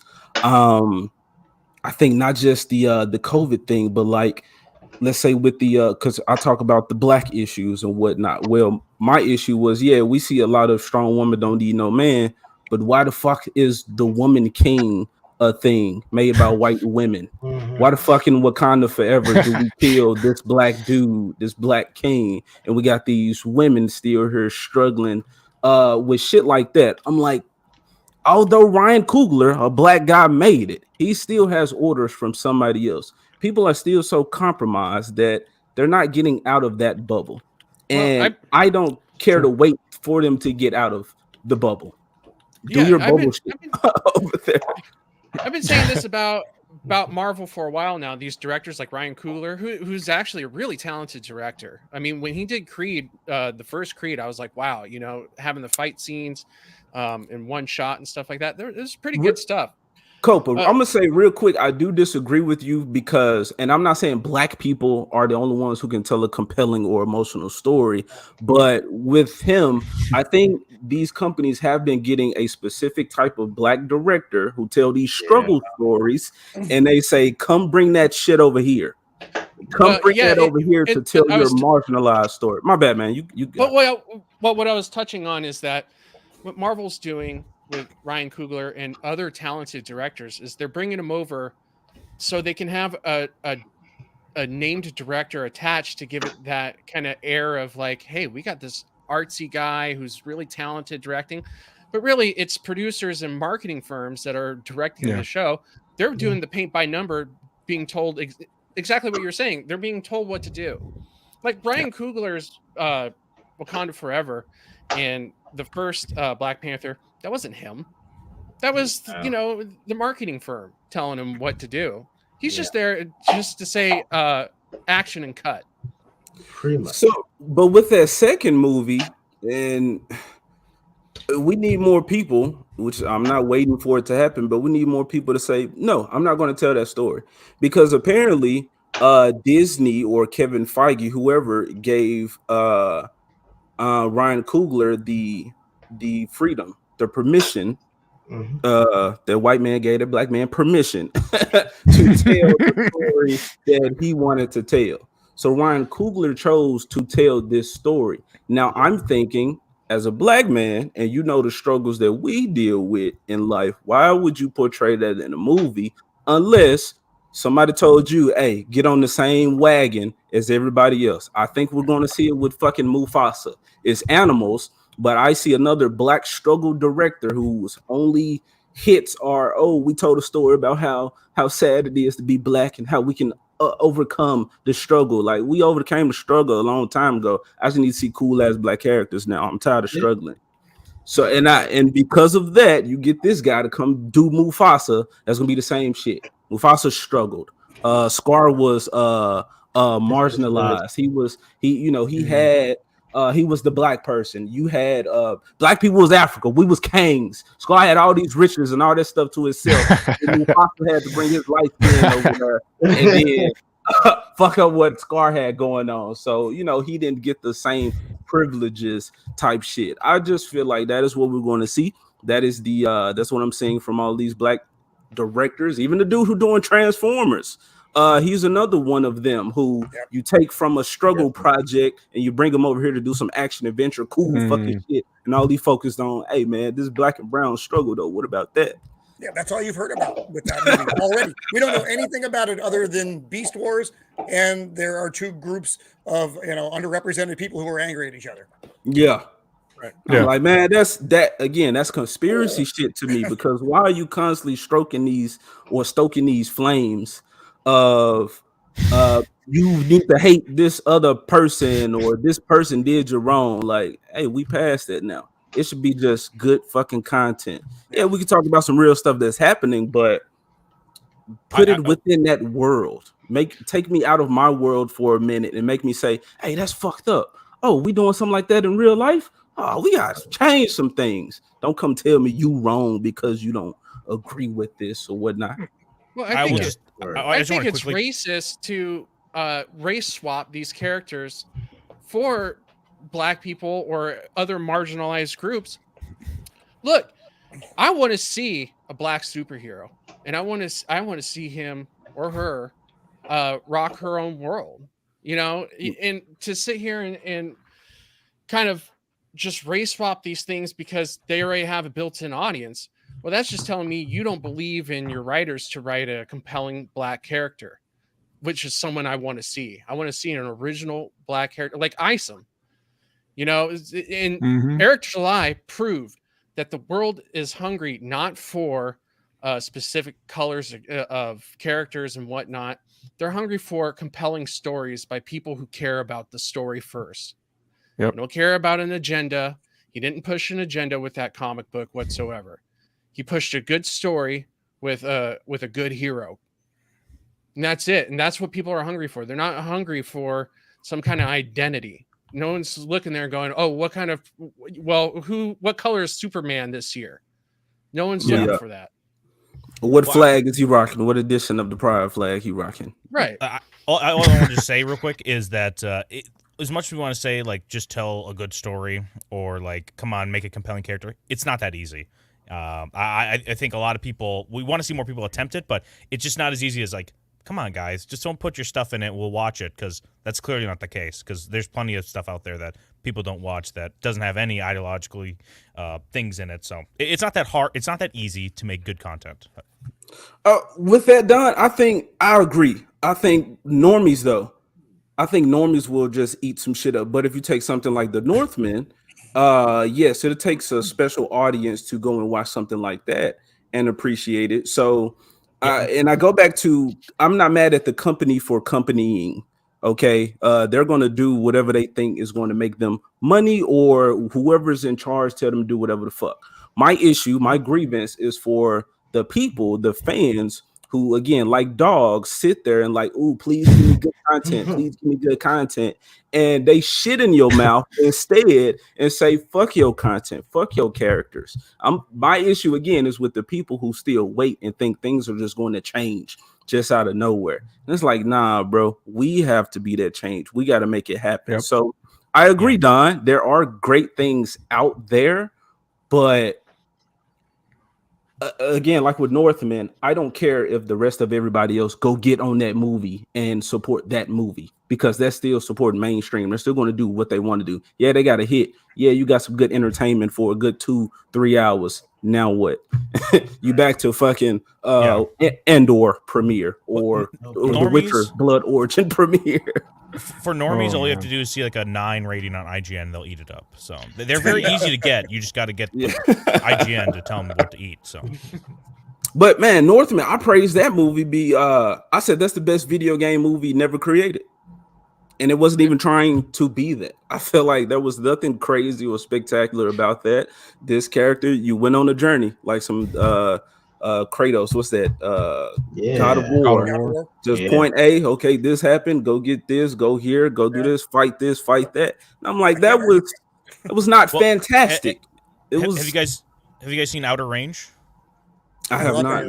I thought that Outer Range is good. How was that? Outer Range is good. Yeah, it has nothing in it. Really good. It's not a fast burn. It's not a fast burn. It's not Andor slow, because nothing is Andor slow. But it was. It's not like wow, bam. But it's a really interesting story. Yeah, take your Adderall before watching it, in case you can. Ouch. And RR came out. Don, you put me on that. So there's some good entertainment coming from people who ain't American. I'll just say that. And it was great. It was great. My thing with that is just, again, I'm just tired of waiting on other people to do it. It's like, it's possible, bro. Yep. America, you fucking up. Somebody else can do it. Us Americans can do it. And man, I just want to create. Again, that's something personal for me. It will happen.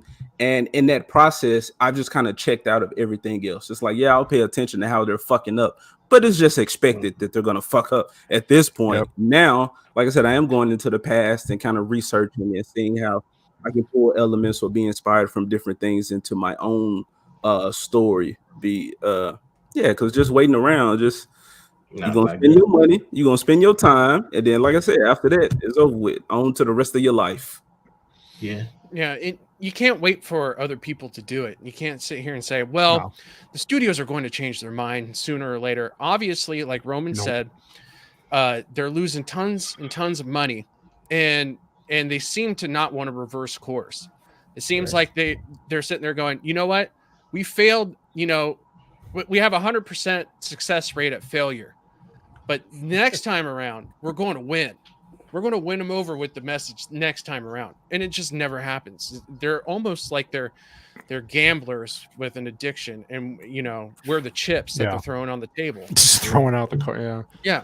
Well, And to add on to what Flaccid was saying, you can't sit here and say, yeah, you know what? Tomorrow I'm going to go write a good story. That's not how it works. I've been writing screenplays since 2008. I've been writing novels since 2020. And yeah, you're absolutely right. It's just not going to happen. But you can't sit here and complain about something and not do anything about it. You have to sit here and apply yourself. Everybody has to sit here and apply themselves. If they have a good story to tell, we live in a time now where if I want to produce a movie and release it tomorrow, I have YouTube to do it. I have Vimeo to do it. I have Rumble to do it. If I want to write a story tomorrow, like a book, and publish it, I don't have to wait for a publisher's approval. I just go publish it. Yep. I market it myself. I put it out there myself. And if it does good, if it catches fire, fine. If there's no audience for it, fine. And that's the thing too, is like, I remember back in the day with the underground and like listening to hardcore punk music back in the day. You really had to like sift through the independent scene to get those gems, those bands that really reached you and stuff like that. Stuck out, yeah. Yeah, that really stuck out.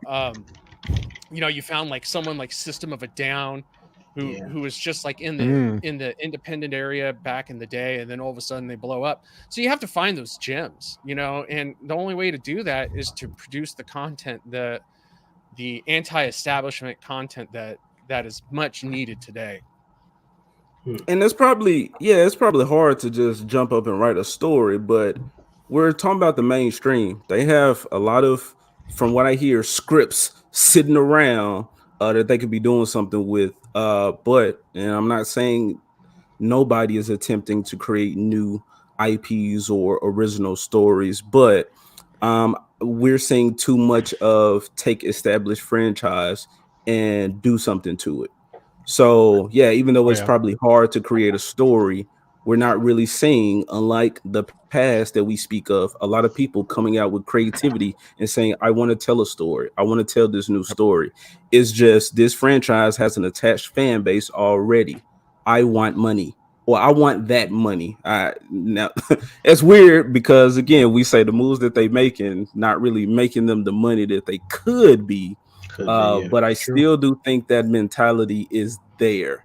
If I can get an already established franchise, I can get at least that amount of people to push my message to. And whatever happens to the franchise, I don't give a damn. Keep digging up that corpse and hacking off the parts and selling them. And as long as these names mean anything, again, as long as people are waiting for that Marvel treat, that Star Wars treat, then like Don said, they will gladly take a shit in your mouth if you will pay them to do it. I'm not mad at them for that, bro. Listen, if anyone wants me to take a shit in their mouth and they'll pay me for it. No one wants you to take a shit in their mouth. If you'll pay me, I'll DM me. I'll take some money. Farting in a jar is not too far off. So well, there's a will, there's a way. Don, if you can make it happen. I'm not mad at you or mad at the people paying for it. It's all about that hustle, guys. Gotta hustle. All right. Do we have a Roman? Is it that time? Yeah, I got to get going here in a minute. So thank you for having me on. Thank you for letting me be part of the Festivus for the rest of us. It's awkward, and we all know it, and that's good. You know what? So many good things have been said here, not all by Flaccid, but by a lot of other people, and that's important. And I do. If you guys know where to find me, I hope on It got so weird so fast. I'm looking at AJ. He's so big. I'm trying to make it you. You guys know where to find me on Twitter and on YouTube. Drop his link. Drop his link. Drop his link, people. Please. I threw it in the comments. I don't think I have. Do I have the ability to do it on regular YouTube? I don't know. I'm not very good at this. I'm very old. But I am on YouTube, Roman of the Empire, and look me up, Roman OT Empire, something like that on Twitter. But for the guys in the panel, I would like to work with you all. Let's cross-pollinate. Let's do the thing. This Thursday coming up, I'm going to be putting together a comic book show. AJ, I'm probably going to hit you up about that if you want to be on. And I'm going to go back to the big books. And I'm not talking about the smaller stories from like 1920. I'm talking about some of the game-changing book like Frank Miller's The Dark Knight Returns, things of that vein, which I think were really important in the 80s to change the industry. But that's about it for me for the week. Again, thank you for having me on.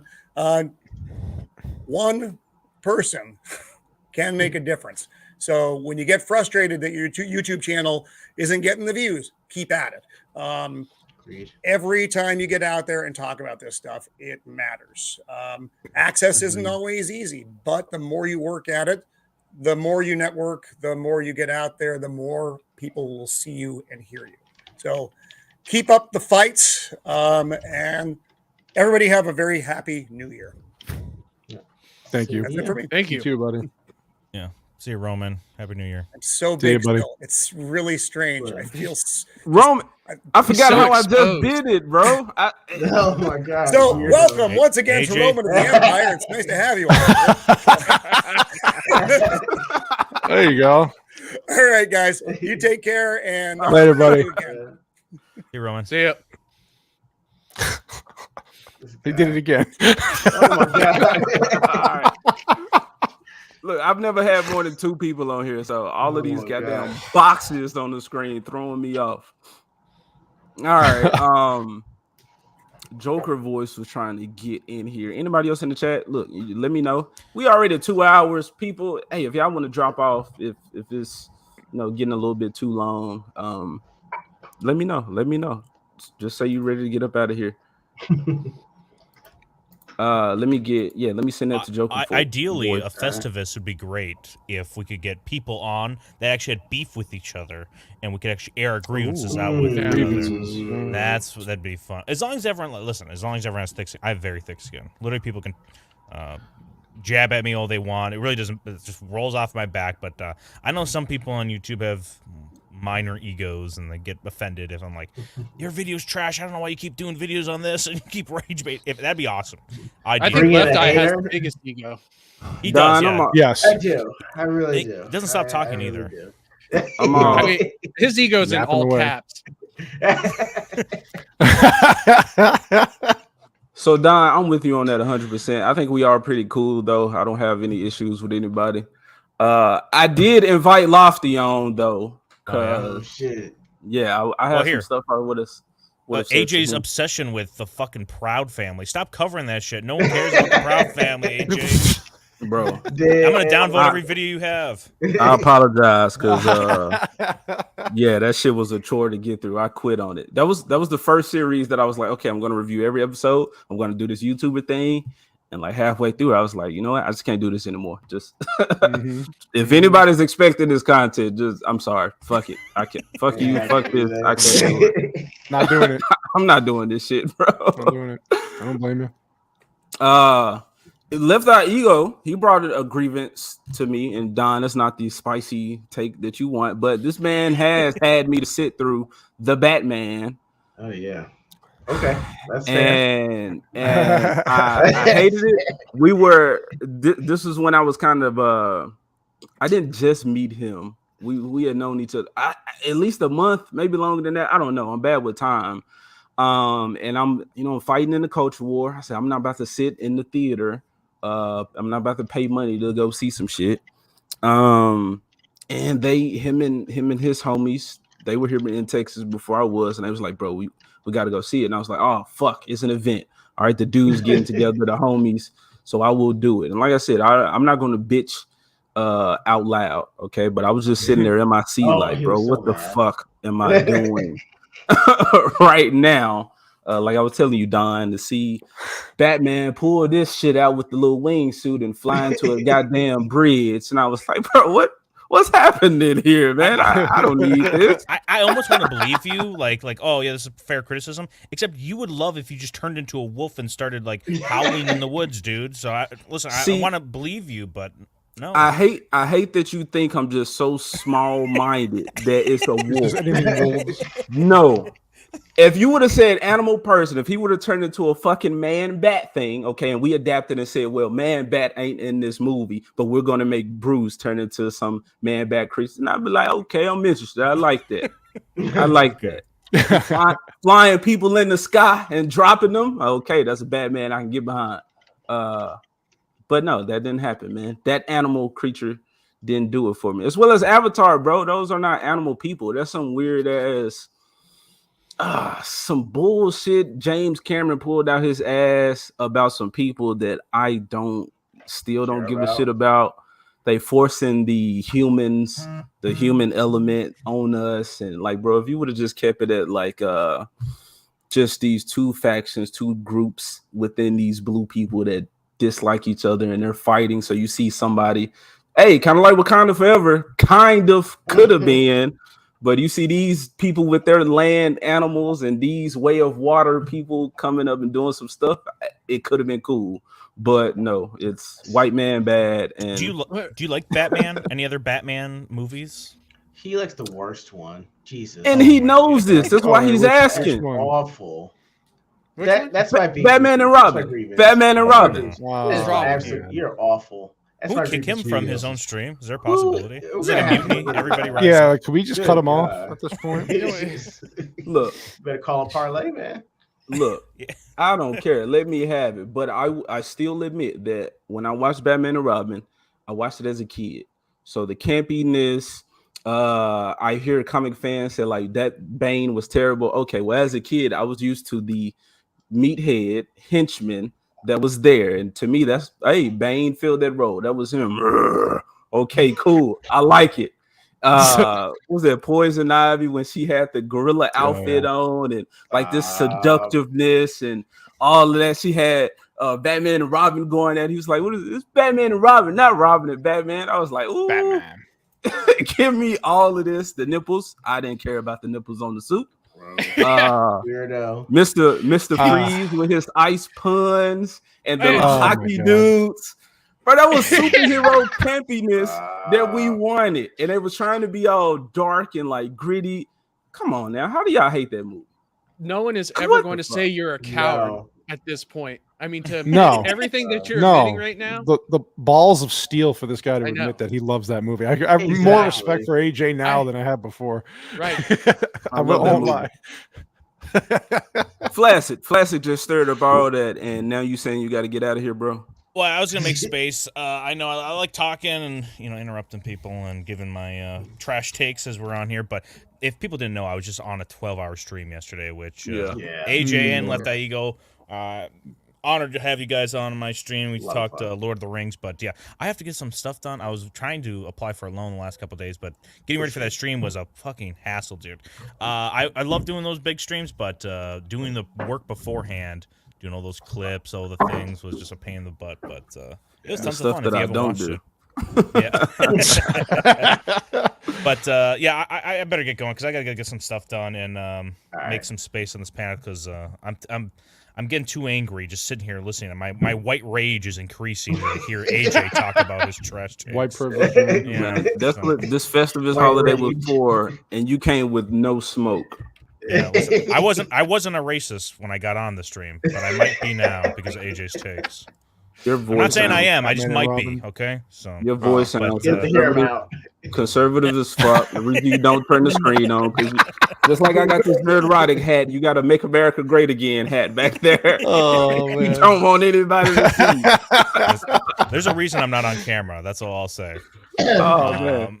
So, but great meeting Cannoli Sasquatch on stream and Copa. Yes. I think I'm already subscribed to Cannoli Sasquatch, but I just subscribed to Copa. And for real, guys, everyone in the chat, have a happy New Year. But please like and comment everything right now. We have how many people watching right now? I bet most people haven't even liked it. Like this video right now, everybody. But Yes. I will see you guys soon.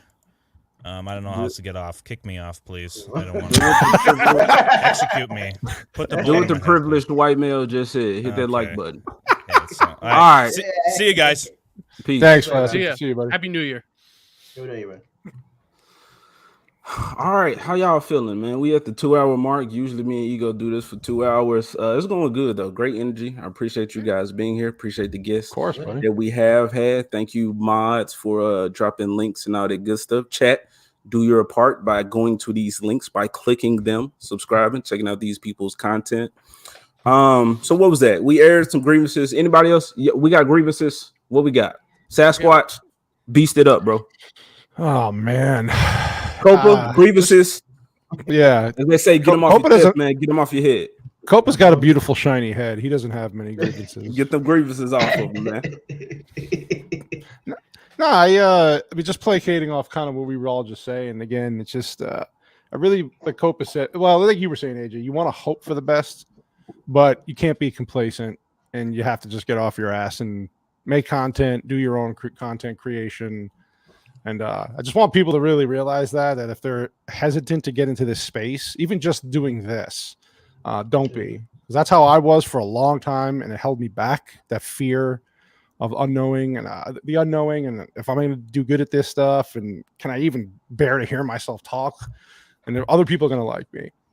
And then to my surprise, like I said, we're here. We're all here connecting with each other, and I have, like I said, these amazing panels with me and co-host on my shows, including this lovely bald man next to me. But yeah, I just really want to say into 2023, I don't really see much change in the entertainment landscape, but we're the ones who are going to make the change. Like Copa said, we are the media now. We're going to become the entertainment of the future. And it starts with guys like you and Eric July and us doing these shows and stuff like that. So, again, it's frustrating, but that's why we're going to keep pushing. And, maybe someday I get to rub Copa's bald head in person.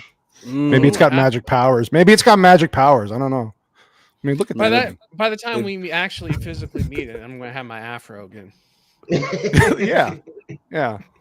If you rub Copa's head and you bust out with 1,000 subs, that's what I'm saying. I'm gonna push you out the way so I can get my rub in. Like, don't take it personal, man. It's not sexual.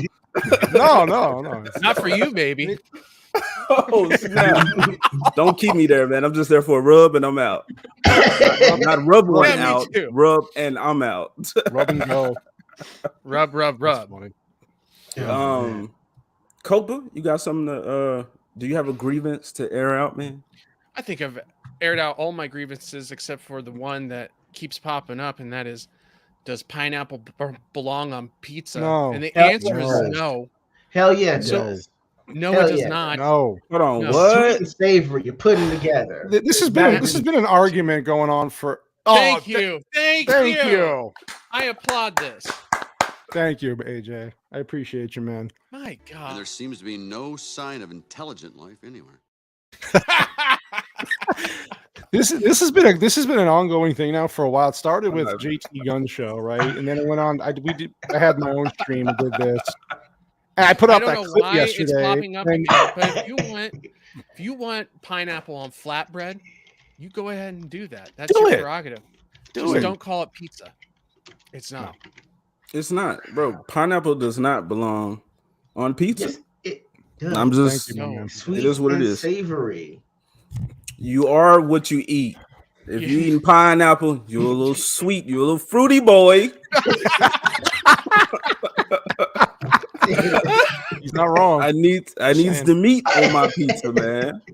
There you go. All right, we so no grievances. Oh snap. Okay, my bad. So we got what we had to say up off our chest. Somebody else that can come air their grievances out.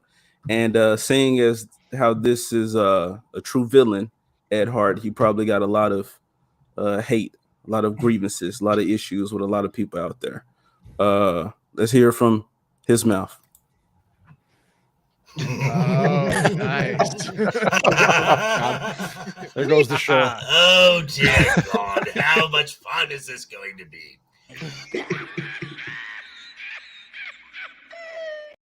Oh, Ed, you beautiful baby boy, you. Oh, grievances! Wow. Well, I'm not gonna directly name a certain network, a collection of channels, but they really get under my skin sometimes. Just the absolute shilling, and like I don't know if it was Copa or Roman that said this, but you know, you could make lemonade, but eventually you're shitting it into a cup and they're just gulping it down going, yes, this is great. Exactly, man. They're going to, and you hate to see it because, and I want to say it's not even like, it's past the point of adapt the source material correctly. Right. Now, shit doesn't even work in their own worlds. It's like, okay, we're past the comic book making it how I want it. Let's just make it make sense. Let's just try that. And they don't even get that part right. No, and there's one of the channels that I've been on more than twice. I usually last twice on if I ever get invited into here. But there's one that I've been on a few times where they actually want to hear, which I call the truth, the actual reality of this, and still you get other members on the panel who just lose their shit, and that's where kind of I've been taking kind of my channel. I've been going not as because I just don't have the knowledge that say Valiant Renegade does. But I look at the numbers. I look at the actual numbers of dollars and cents and just numbers. The numbers as far as the box office goes, they don't lie. And with just simple math, you can figure out whether or not these films are profitable. And when I go on it and I say this film is not good, I say the film is not successful. And they lose their shit, and they're like, "This film was great. This film was awesome." And I'm like, "I didn't say it wasn't enjoyable. Yeah, I said it's not successful." Right. And people you can like shit. Okay, I like Batman and Robin. I like fucking Godzilla. All right, I'm pretty. There's a lot of other movies. Masters of the Universe is one of my favorite films, and it is god awful. Right, so Red Sonja is one of my favorite films. It's one of the 100%. Worst Conan films of all time. Right. So yeah, we can. If something was just garbage, just for the sake of being garbage, that's fine. And it's a little bit different when we got. It's a little bit different when we got these companies that are saying we're going to put out garbage, and you will like it, and if you don't, use something. There's just a little extra that comes with what's happening now, as opposed to just a bad movie. Right. Bad movie, yeah. Bad movie, bad writing, bad TV shows. I actually had to leave it. I had to leave a chat because they were talking about how wonderful and creative and amazing She-Hulk was. Oh, creative. No. Were they drunk? Yeah. No, that's just it. These folks are stone cold sober. I've gotten to the point, Joke. I got to the point to where, and look, I'm not better than anybody, okay? But if somebody says something like She-Hulk was great, then I don't need to talk to you anymore. It's just not going to go. It's not going to be productive. I'm going to want to shit on you for that opinion. Yeah. Not because you like something bad, but because you're praising something that is disrespecting the fans at the same time. While they try to act like what Jessica Gal say, oh yeah, we love the John Byrne run. Oh, we love She-Hulk. We love everything about her. But then you put this shit out, then it's like, come on, bro, you lying to my face. You pissing on me and you calling it rain. Right. I can't give people like that money. I think that's the thing too. I think you really touched on it there. There's a level of trust between the fan and the creator that they're exploiting. And then when they lie to you, you sit there and go, "You've lied to my face." And then they go, "Well, you just have to suck. You just have to suck on all the lies and suck them down, and digest them." Because this is our version. Right. And the worst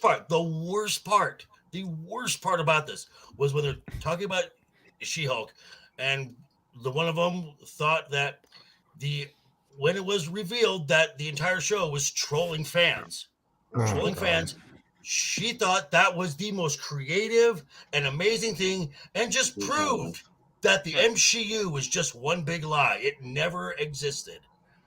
Right. And I literally said in the chat, "You're a fucking moron." It's going to turn into that. And I don't want to have to talk to people like that. A lot of these accounts that we argue with is somebody's child. Okay, they just feel grown. They got social media. They just don't know any better. And I'm just like, look, man, I just can't keep on just shitting on these kids like that, man. They don't know better. But now John keep coming out with all these.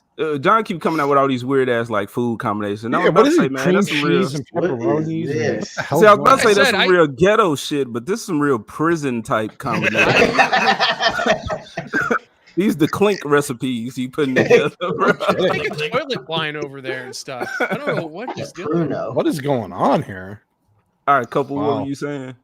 Well, I was saying to piggyback off of what Joker Voice was saying was they thought they were so clever with that Blazing Saddles ending that they can get away. That they thought that they could get away with everything they did to the prior, I think it was 8 episodes, by saying, look, we pulled the wool over your eyes and we know it's all fake." And it's like, no, what you just did was shit on yourself and wasted money. Wasted money to do so. Now, to their credit, $150 million to make that show. To their credit, more people are still watching Marvel. Okay, people are still praising him. So they didn't dig themselves into a grave because they're fucking walking corpses. They might not be live and kicking, but they still animated as fuck. They still making content despite She-Hulk just spending money to say, "Fuck this superhero formula that y'all used to. We ain't doing it here. We don't care to."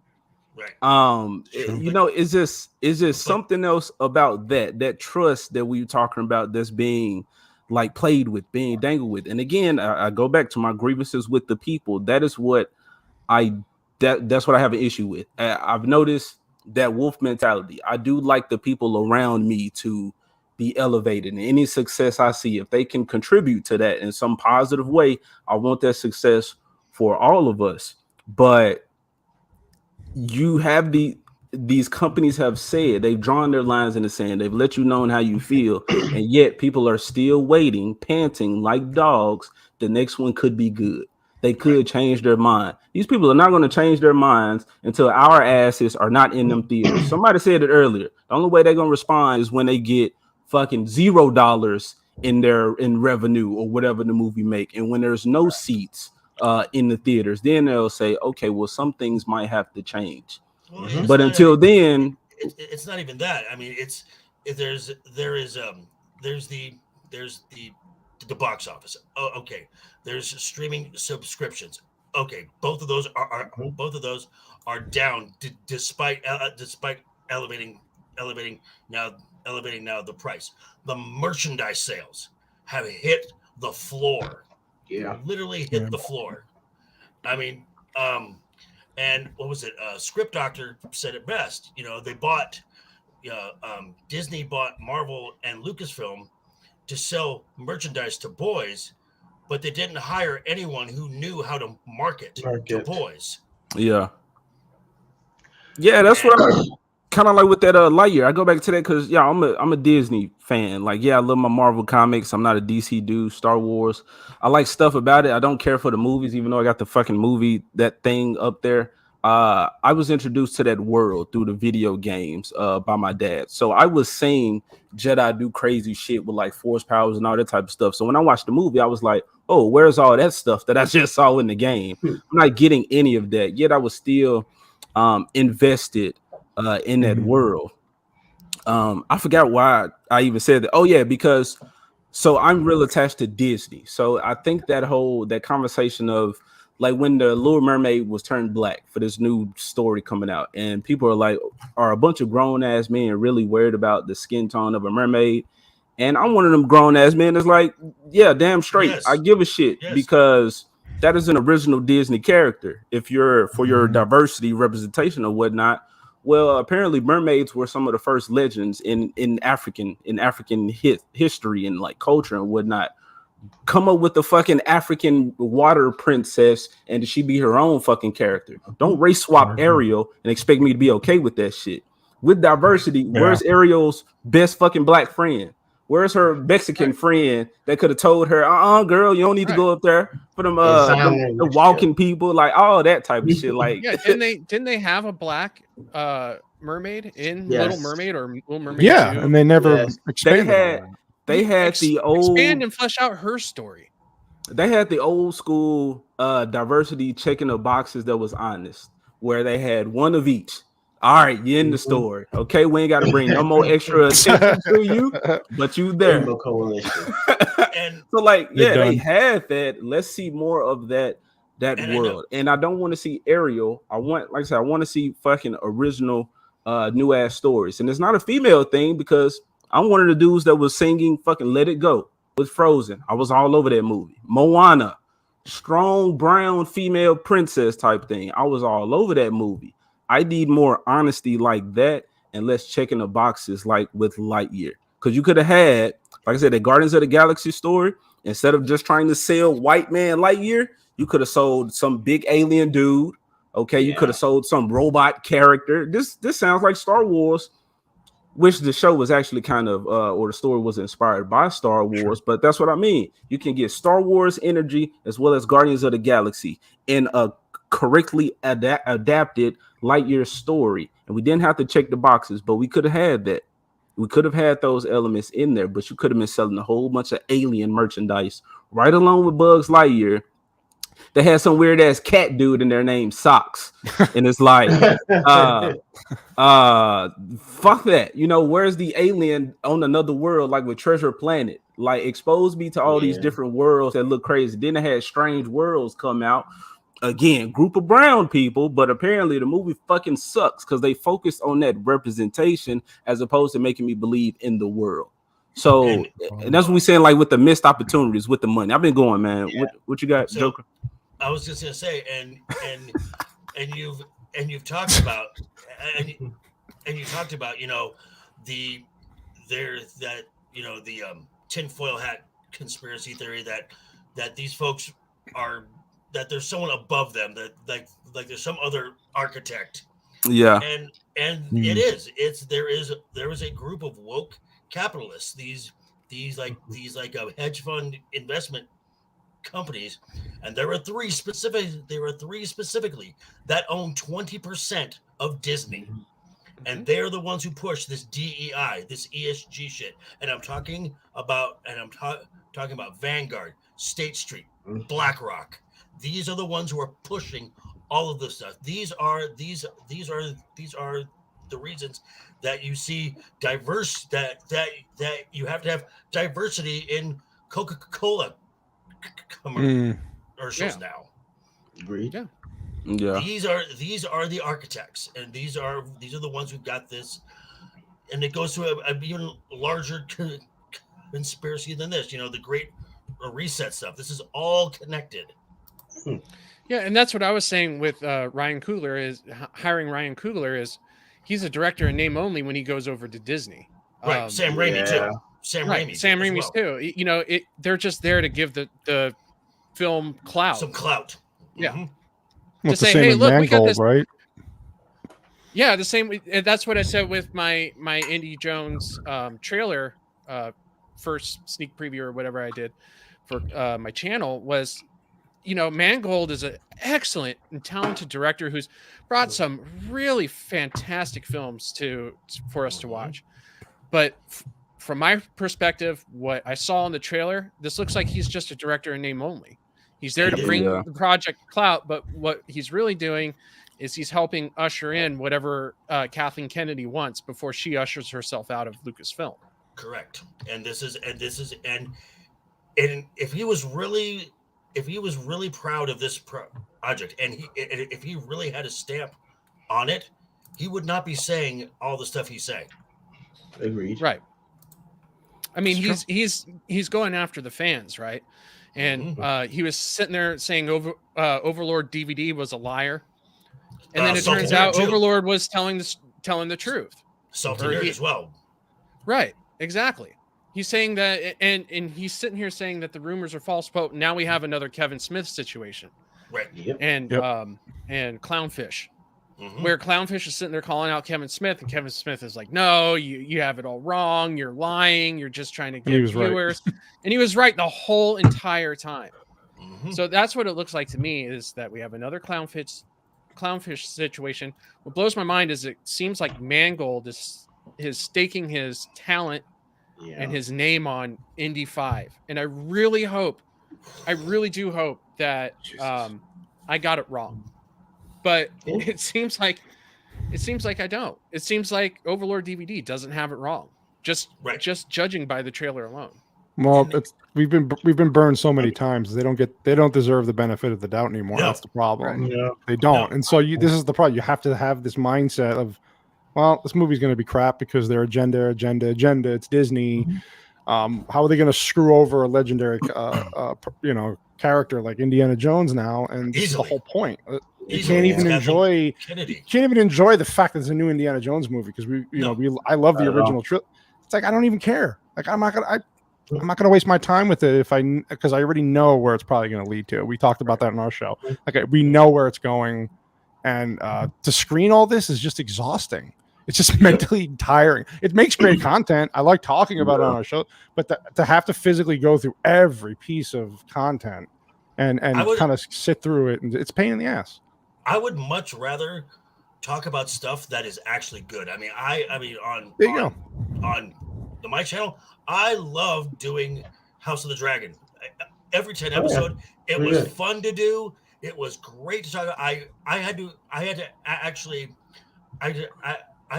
because there was so much stuff that I liked that I had to really chop it down to stuff that I'm like, okay, what were like the 3 big highlights of each episode? As opposed to She-Hulk, when it's like I have to struggle to find one thing, even half a thing, that is even worth talking about. Right. Me and Ego, we couldn't even do it. I think that was early podcast life streams. I will say this though: the greatest She-Hulk moment was Jane Theory and Az. Was when Az kept saying, she's a drunken whore, and Az just asks a question, and Jane goes, because she's a drunken whore. And if you know who Jane Theory is, Az lost it. She broke Az, and that was literally the greatest moment of She-Hulk. It's not even in the show itself. Nah, man, we couldn't do it, man. I think we got through like 2 episodes we tried to watch, and we was just like, all right, man, fuck this. We can't do it because we're gonna be sitting here wasting our time just shitting on something that we already know is trash. And it was so funny because the end of the show just said everything that we just showed you before means nothing. We don't give a shit. And I was glad. I'm like, tell me that truth. Tell me how you really feel about me so I can act accordingly. So I can respond, so I can reciprocate that energy. You don't give a shit, company who's making this stuff. I don't give a shit. Exactly. And I'm fine with it because now I know where we stand. I don't have to go to the movies and hoping, oh, you might do it right this time. Oh, you might give me something. Fuck all that. I'm good. No. I think in a lot of these. Go. And I would so much rather set the bar so low that if something's actually good, I'm like, okay, nice. Okay, you actually surprised me. Instead of going in like the shills, which I cannot, and who were just drinking the shit smoothie. Shit down. All right, Ego, get your point out, man. But we've been kind of like down. We've been shitting on them for a minute. We supposed to be talking about the good as well. So, Ego, after your point, what is something, everybody? What's something good? And Ego, you can handle it after your comment. Oh, I'm going to start there. What was some good in this year that you saw? Movie, streaming, fucking whatever. Dempsey put out a dope ass mixtape or some tracks or something. What's something that was put out that you was like, hey, that's nice right here. I'm going to invest. Well, I'm going to keep looking out to what more they have to offer. Man, I mean, get your other point out first, though. Okay, Don't forget the first point I was gonna say is I think that in a large case with a lot of these woke presentations, I think the money's already been paid. Do you know what I mean? Like I think everyone's gotten paid up front, and there aren't any incentives outside of like, hey, you're guaranteed this much money. And so, Business Empire. Oh my God, this guy. I think a lot of the stuff was paid up front, and so once it's paid, you're not incentivized to either have more channel growers or more followers or more advertisers come to it. Only thing you're saying is I have to keep my name in the news cycle so that the next big company can pay me all that money up front, so I can do the whole thing all over again. Because if it was actually tied to incentives, like hey, your box office has to be X, you have to get Y viewership once your your show drops on a specific channel. If that were really the case, they'd be a lot more tactful with how they present the show and how they promote it. So, I mean, they give the money up front. They don't really have to promote it outside of the buzzwords, and then the show media picks up the rest. So, moving forward, I want to see us have more outcome-based media. Like ISOM was a great bellwether on that. There is a market out there, people that actually want it. It's just, hey, you have to be held accountable for what you write or what you promote. Like you said, Ego, like a show like I'll just go to examples: The Rings of Power and Andor have multiple seasons baked in already. Yeah. Yep. Or say House of the Dragon, they got one episode, and then the minute they got the numbers back from that first episode. And how it just shot up. Season 2 was greenlit. You have earned it. Yeah, true. That's how it works. That's how it used to work. Right. I don't understand. When I heard that Amazon bought 5 seasons worth of Rings of Power for $1 billion, and then they already had the sets built for the next 4 seasons after the first one. They haven't even used them yet. Yeah. No. I thought, what intense of a gamble you are taking with this show. Yep. And then to find out later that they were purposely dropping the ball for the sake of wokeism. You guys are ridiculous. Like, if I was a producer on the show, I'd say, absolutely not. You get 1 season, we see where it goes, and we'll take it from there. Agreed. Yeah. And they're lying to the public too. Didn't they say they were gonna listen to the fan feedback for season 2 and change some things? Well, it's not gonna happen. What was it? They said it. What was it? It was in Variety where they promised. Yeah. See, season 2 was going to be a canonical story, and I'm like, how? Right. Yeah. How do you undo everything that was done before? It's right. And that's exactly what I thought. I said this before. I said if they want to fix Rings of Power, they do a soft reboot.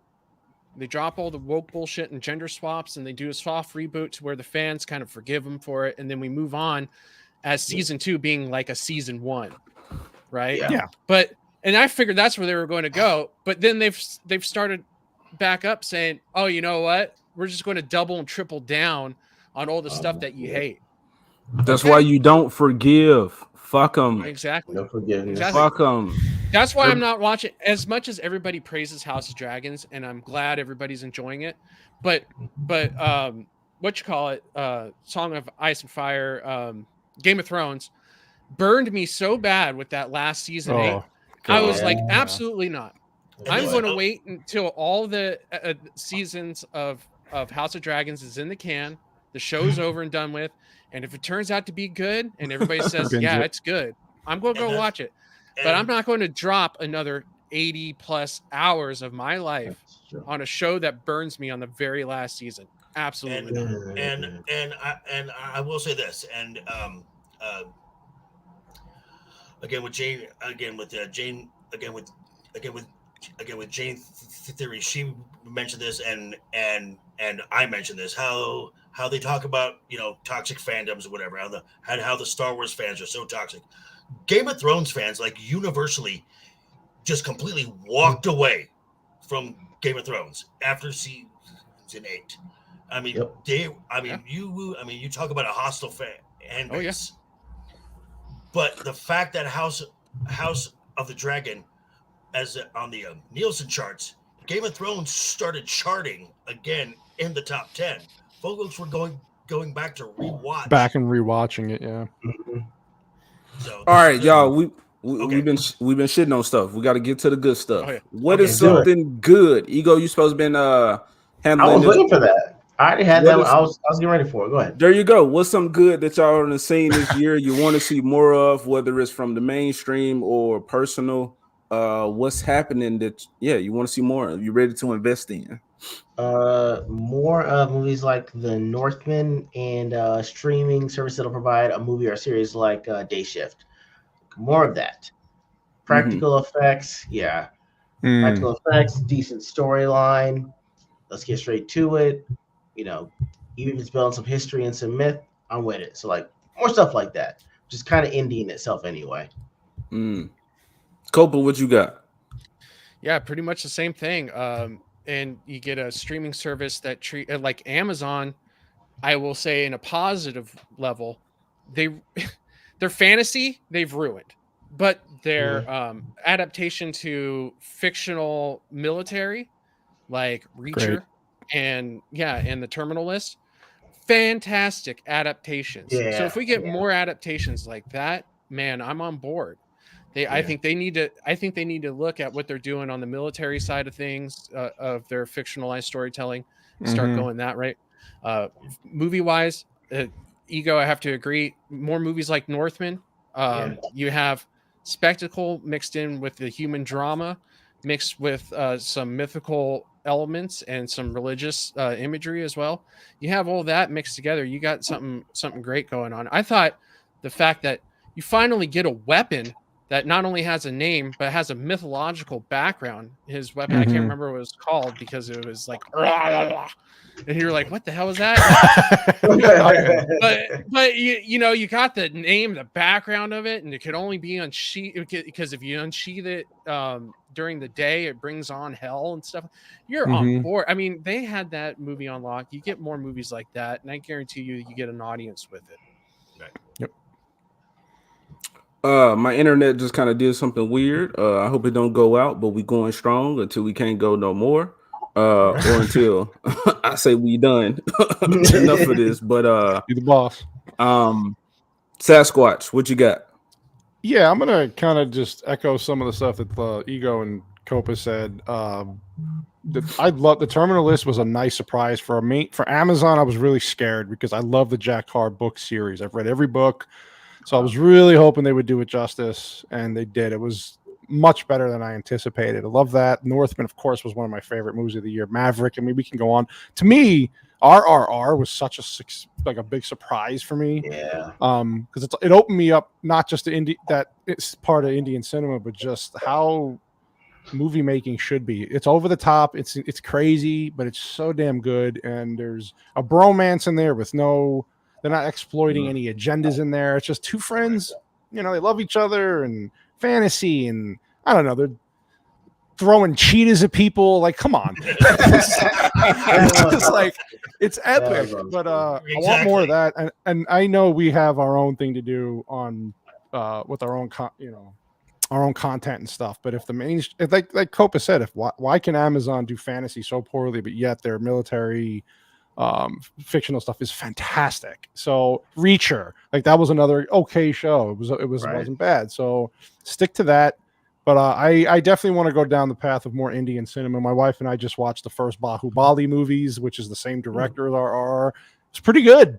Wasn't as good as RR, but it's good. So more stuff like that, and just let's just keep putting the pedal to the metal with these people. Keep them accountable and keep growing with our own stuff. And yeah. All right. Joker voice. Well, as much as my name would indicate, the superhero genre is pretty much done, I think. Yeah. Done. And I would like to what I would like to see take its place is fantasy. I mean, we have seen that a show like House of the Dragon can be the top thing. Now I think Hollywood is doing their best effort to destroy it right before it even gets out of the box. But there's so much high fantasy out there that is so good that I think when you get a studio that, again, hoping can respect the story, can respect, and especially respect fans, I think that could be the next big thing. The other thing that I've really liked so far, I got introduced to a band named Spirit Box, metal band, female lead, but they got this new song out that has a very much a 90s alternative industrial meets garbage vibe that is just, I'm just loving that song. So I would like to hear more of that. It's not going to come from the American music industry, because let's face it, that's in the same category with the woke capitalists here. So I'm just saying.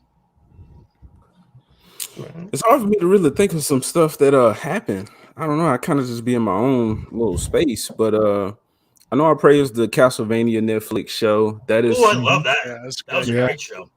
and like that's the type of fantasy that I like to see. And again, I was saying this on the Lord of the Rings stream. I don't mind it. Like that pretty calm, like tame story. Like, yeah, that's there, but I need something like Castlevania where fucking vampires and demons and all that type of shit's popping up, and you got a human. You just got a human against the monster, and he's coming and chopping up shit and killing stuff. And yeah, it would have been nice to see a werewolf doing some stuff. It didn't happen, but I mean, we had the mage, girl, female character that is. I would have liked to see Gandalf do that type of magic and elemental manipulation with the magic. Oh yeah. Cobra Kai was great. Cobra Kai was great for what it was, but as I was watching it, it made me want a mature Power Rangers story. So I'm taking more seriously as opposed to somebody creates a villain and gets beat up and he turns big and here come the Megazord. Like where the movie failed. So Cobra Kai made me want something like that. But Cobra Kai was great. Gaming, a Sipiter talked about some gaming. Red Dead didn't come out this year, but I still been playing Red Dead. That game has so much single player content that you can play for years and years. And I've beaten that game like twice, maybe 3 times now. But I'm still playing. I haven't streamed it in a long time, so I got to get back on that. Y'all will see me doing my Red Dead streams again. That's another grievance I have. Flaccid, if you out there, Zax, if you out there, we supposed to be doing our role play, our Red Dead role play. Oh, Kano, you too. Yeah, that's what we supposed to be doing. That still ain't happened, but hey, it's fine. We're still here. Communicate. We see the community. And something I thought about. So my mom, she would teach us or tell us like how you go into the new year is how your year will be. So I appreciate that I've been creating this year, that we've been making moves, meeting people. Because right now, this group, I think we are all small. We're at different points in like monetization or just like being seen. But who's to say where we'll be next year during this time? Bigger, badder, more uncut because we already wild. If I can add something. What you got to add?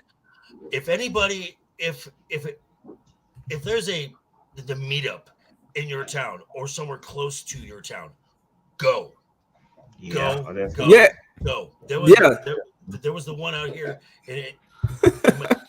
There was the one out here in my town, and I know the crew from Salty Nerd because they're in Vegas. So am I. But JT came up from Arizona, and so I got to meet JT. I got to meet Culture Casino. I got to sit down and chat with. I got to sit down and chat with sit down and chat with a Chris Gore for like half an hour. Gary, Ryan, Jeremy, Stephanie from my Nerd Be Home, just to gleaning information and just knowledge from everyone, worth every moment.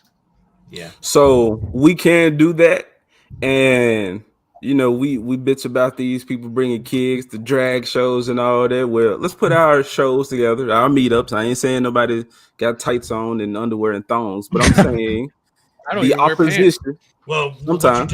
what you don't see under the desk is something else. I'm just saying. Yeah, Right. Joker got a little flower on his thong. He squirts his water coming out. He pushes it. Is that what we're calling it now? How did you know? How did you know? Let's not tell them. Let's not reveal it. But Just did. yes, the opposition have their meetups that we disagree with. We can have our meetups and spread this goodness, just this knowledge and this drive and this passion. But yeah, that's what I got for like good stuff that has happened this year. And the channel, those are other people's projects, but our own, our channels. I was telling Cannoli Sasquatch, I think he kind of started doing stuff this year. And I was like, damn, bro, you come out looking legit already with the YouTube channel. And I'm listening to his streams and I'm like, bro, you are a personality. Like, I enjoy listening to you talk. I enjoy nerds just having fun. Just having that conversation, man. So us being here, this is fucking amazing. Yes, it is. I That's a know. highlight. Look at What is this? What is this, Joker? That's just him smaller. Oh my God. Somebody made me this like a couple years ago. And, Okay. And somebody will just pop up and he'll wag his head a little bit, and then when I get tired of him, I just Okay. I thought you were saying he came with thong squirt action. Oh wow. Oh, that would be amazing. And he's got a crowbar as a back scratcher. That's typical for Joker. What did you say? I want AJ to cover the thong song. please No. Wow. Did we? Let me see the Festivus poll. So that is we've gotten the Feats of Strength. We haven't done Feats of Strength. People, you got Feats of Strength. What have you done this year that challenged you mentally or physically? What you got, Joker voice? What you got? My existence on YouTube. In case you haven't noticed, I have a speech impediment. There you go. So to go out into this forum and to really put myself out there. I mean, not to brag, but every job I've ever had, I've had to talk. So this has been nothing new, just talking to people. Yeah. But I decided that I was going to make this something a little more. So as I did last for this month, I did a fundraiser for the Stuttering Foundation with my merch store, and I'm happy to say that I donated. That my little followers and myself, we donated $100 to the Stuttering Foundation. Wow, awesome! Making positive, making good moves. Nice, sir. Yep. All right, who next? Feats of Strength. What you got, men? Man, we are the men. What do we have to show for it? I was saying a Feat of Strength was sitting through that damn Batman movie, man. No, you can't. You gave me that one. That's why I was giving it, because I was gonna take it away. Because a Feat of Strength was sitting through that damn Matt Reeves Batman, man. And it wasn't my fault. So you had me going. So you had me going into the stream thinking that I had one to myself, just for you to reveal that you were going to take that one. Okay. All right, my bad, man. You said Stuntman had us there. Yeah, Stuntman was the reason we went there, bro. That was not me. I didn't want to see it at all. Like, one of the grievances I actually had was against the movie theaters. Stop making me try to go in there. I don't want to. Like, I would pay I'd pay $50 a month if AMC had a direct stream, like, hey, look, whatever movie is out this month, for $50, you can watch whatever movie that you want that came out this month at home. You can pause it, closed caption it, all your alcohol and your food is there. I don't want to go out to the movie theater no more. That was my grievance. So, you know, They actually Agreed. sell booze. They sell booze at the movie theaters now. I know, but I got booze at home though. I could make myself one. Well, I was gonna say it doesn't cost as much to do it at home. Movie theaters are ridiculously expensive. Exactly. Yeah, agreed. I never really gave a shit about going to a movie theater. So after this whole COVID thing happened and they trying to keep people away, I was like, I'm all for it. Fuck it. I don't have to go back. I'm just the opposite. I love going to. There's something about going to the movies that's just something that, now I just have I haven't had a lot of reason to go, but it's something that I miss doing. Good point. Yeah, I have to agree with Joker here. The thing, I love going to the cinema, and there's just certain experiences that need to be experienced in the cinema. I can't imagine getting the same kind of feeling you get with a full theater with Top Gun Maverick at home for the first time. Right. There's just something about being in that cockpit with a huge screen flying around that you just wouldn't get at home. I don't care what kind of sound system you got or how big your screen is. There's just something special about it. But there's not too many things out there that pulls me into the theater either. Like I can watch plenty of films at home just fine. Like, watching Spider-Man No Way Home or whatever the third one was called. Like I could watch that at home. I'm not, it doesn't really draw me into the theater experience, even though it's probably better there. So yeah, I have to agree with Joker Force on that one. All right. I mean, I would say Northman is a cinematic experience in the theater much better than the one you get at home. Correct. All right. I mean, I would say films like I would say films like the first time I saw Star Wars. That is just something that that was such an experience. And another one would be like Jurassic Park. The first time you see that dinosaur on that huge screen is like, whoa. Yeah. So like Interstellar was shot on 70 millimeter film, and watching it at home, you don't get that crisp clarity of what Chris Nolan was really trying to do. So seeing that in a movie theater with 70 millimeter being projected on that huge screen, oh my God, it's just night and day of what you're getting. Nah, man, no movie theaters for me. The only time I've been to the movie theaters was with fucking Ego, so that's so mad. Yeah. The Northman was fine, but it wasn't spectacular. I feel like it was kind of the standard that we should be getting because we've had fantastic movies for so long.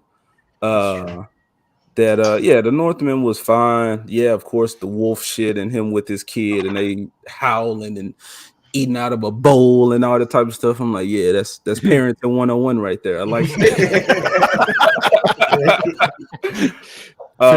This is why I don't have kids. Oh man. But we also went and saw the Dragon Ball, what's the superhero compilation of garbage movie. Terrible too. Yeah, fuck that. And again, my criticisms are not just diversity and bulls, all that type of shit with Western stuff. Japanese Dragon Ball Z got them same fucking issues. Like this whole multiverse aspect that's been thrown onto it. I think inconsistency with characters or not really pushing their characters or having them grow in a way that makes sense. Dragon Ball has that same issue, and I criticize them for the same shit.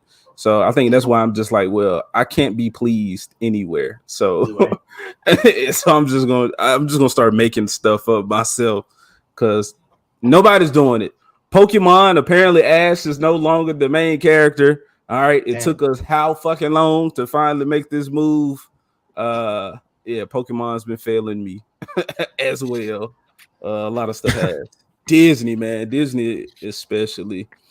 But yeah, we said some good stuff. Everything good everything else that's been good, man, a lot of my time is just taken up like listening to live streams, or I will listen to my music, but I find that when I want to be entertained, I'm I'm paying attention to like a scheduled time that I know some content creator is like going to be doing a stream, or I'm just scrolling through YouTube looking for those people to be streaming. So I think that's where a lot of my entertainment goes. And while I'm listening to that, and this is something else that I learned or had to deal with myself, people, is we have these aspirations. Don't commit your time to listening or watching somebody else go after theirs, and you're not going after yours at the same time. Like there's too many times I should have been making a video or doing some artwork, and I'm listening to a Geeks and Gamer stream or Eric July, somebody with all the success to them. But it's like I get so caught up in listening to them go after what they want that I'm not doing it in the process or at the same time. So yeah, people go after, like that's why I say people like y'all will listen to the stream. You do not have to be here. You do not have to be present. Yeah, it's cool when you chat and do all that, but hey, if you just that little number up there, that's what's up. Come back and watch the video later after you're done doing you. When you got some downtime to just listen to somebody else. But handle your business. Go after your dreams. Go create some shit. I've also realized that with creating these stories, I write a lot of stuff down and I might sketch some stuff here and there, but actually committing to creating panels and actually writing the story out, actually getting some visuals to the stuff that you're trying to create, it will help in the process. They are steps or moves being taken towards the greater goal or towards that final project. And John's called me out. He was like, "Nah, AJ, you talking that bull? Because I've been creating my ass off. Everybody ain't just sitting on their ass, sitting on their hands." And yes, John, I showed his book, a book that he took part in creating. Yes, there are people creating. So it is funny. It's funny because, and again, I preach all this good stuff, but there are normies are kind of not paying so much attention. Independent creators are creating stuff. So something that I would like to see in the upcoming year is who is going to come out with their books, with their stories. Yes, where will the mainstream fail next, and in their place somebody else rise? I'm looking forward to all of the new projects that are coming out, man, that people are working on like stealthily behind the scenes, like myself. Yeah, completely agree. I'll just jump in with the feats of strength. For me, it's been it's really just been the YouTube thing, man, because like I said, I had no idea what this was going to be, but I always wanted to do some of my own streams. But I wanted my own Avengers Justice League. Basically, I wanted a super team of super talented people to do shows with, whether it's talking pop culture, just random topics. And I'm very, very lucky that I found on my Monday show and my Friday shows the group of people that I mesh well with. That actually have something to say. They're intelligent people, good theories, good content, good talking. We might not always agree on everything. We have a great time doing it, and it's been a great outlet for me. I hope it's been for them. And when I have those normal life stresses, no, I don't blame you. I just kidding. I love you, Cannoli. I swear to God, I love being a part of your Monday show. You've put together two fantastic teams, and just to be a part of one has been a great honor of mine. Yeah, no, it's been awesome, dude. You guys, and I will shout out real quick if she's still in the chat. Vex Electronica, I call her the research goddess because she just comes up with so much information. She just started her own content for her own channel. So if you want to subscribe to her, she's going to do a lot of video game stuff and whatever else she adds in there. It's been fantastic, but I am a very lucky man, and I also want to plug my man's book here. Why not Wichita? You want to talk about? And this is everything AJ is talking about, man. Our own people making content. This book is fantastic. It's a novella. It's great. He's got sequels coming out. Hopefully next 10 years because I'm waiting. But next year, sir. Thank you so much. I'm really looking forward to it. It is not a. It's great. It's great sci-fi. There's a lot of elements in there you'll notice and pick from other sci-fi content in that world. But the dude's talented. So yeah, just stuff like that, man. Just keep creating, keep doing this. these streams, cross streaming, whatever you want to do. But yeah, my thing is I'm just very happy where everything's going, and I think 2023 hopefully will be a bit bigger year. But does Copa use a lot of red and blue symbolism? Well, I didn't want to say anything, but there's a lot of people in mass. Yeah. There's a lot of truth. Another channel, a channel that I don't want to plug, but has not even started his content yet, starts tomorrow. WDW Pro is launching his YouTube channel tomorrow. And if you've ever watched any of Valiant Renegade stuff, WDW Pro from that PartPlace.com is one of the best entertainment business inside scoopers that is out there. Nice. Cool. I'm looking for Vic's link right now. I thought I sent her a fucking link to the show today. Sorry, Vix, if I didn't. But yeah, you can let me know if you want to come on. We are winding down. How y'all feeling, people? We 3 hours into this. Nosferatu just asked if I can actually do a Joker voice. That I don't know. It's just how it comes out sometimes, and it's just so much fun. So good. So good. So he's Joker voice right now, but one of us will create a project to where he'll end up being some other villain with a. I actually am. Hang on. Oh, there you go. There you go. Bro, you can't just leave us hanging. Are we waiting on something right now? Oh, yeah, I think he's going. Yeah, I think he's going getting character. Oh damn! He's got a new character going. Okay. Like, are you putting on the outfit, or you just clearing your throat? Yeah, he's trying. Can't rest genius. He can't change with the camera on. Apparently. Okay, so I do this. So I got recently cast in this independent animated project that's starting off as a card game based on like Pokemon, Digimon, Yu-Gi-Oh. There's a manga out now, and there's a video game that is being is on a Kickstarter campaign right now, and eventually is going into a full anime. And I play a character. This is my character. Whoa, that's cool. That's pretty cool. That's cool. Yeah, that's a good design. That dude look like who's it? Shogun Gekomon. His name Gangard. Gangard talk like this. Speak in third person. Gangard the greatest. Gangard the strongest. That's a great character. Joker. I gotta ask: is the stutter a part of the character? No. Because you just said that and you didn't stutter. So when you go into this character, he doesn't stutter, so you don't stutter. Correct. Hey, bro, that's amazing. That's dope. Well, it's amazing. Well, it's kind of like so the way I explain this is stutterers don't stutter when they sing because there's a rhythm, a melody, there's a pattern. Mm-hmm. The voices is kind of the same way. Like when you think of Yogi Bear, you think, "Hey, I'm smarter than the average bear." There's a rhythm with like the Marvin, like the Marvin. Oh, you've made me angry. Oh, so very angry. And I can listen to this for hours. What other characters you got? Right.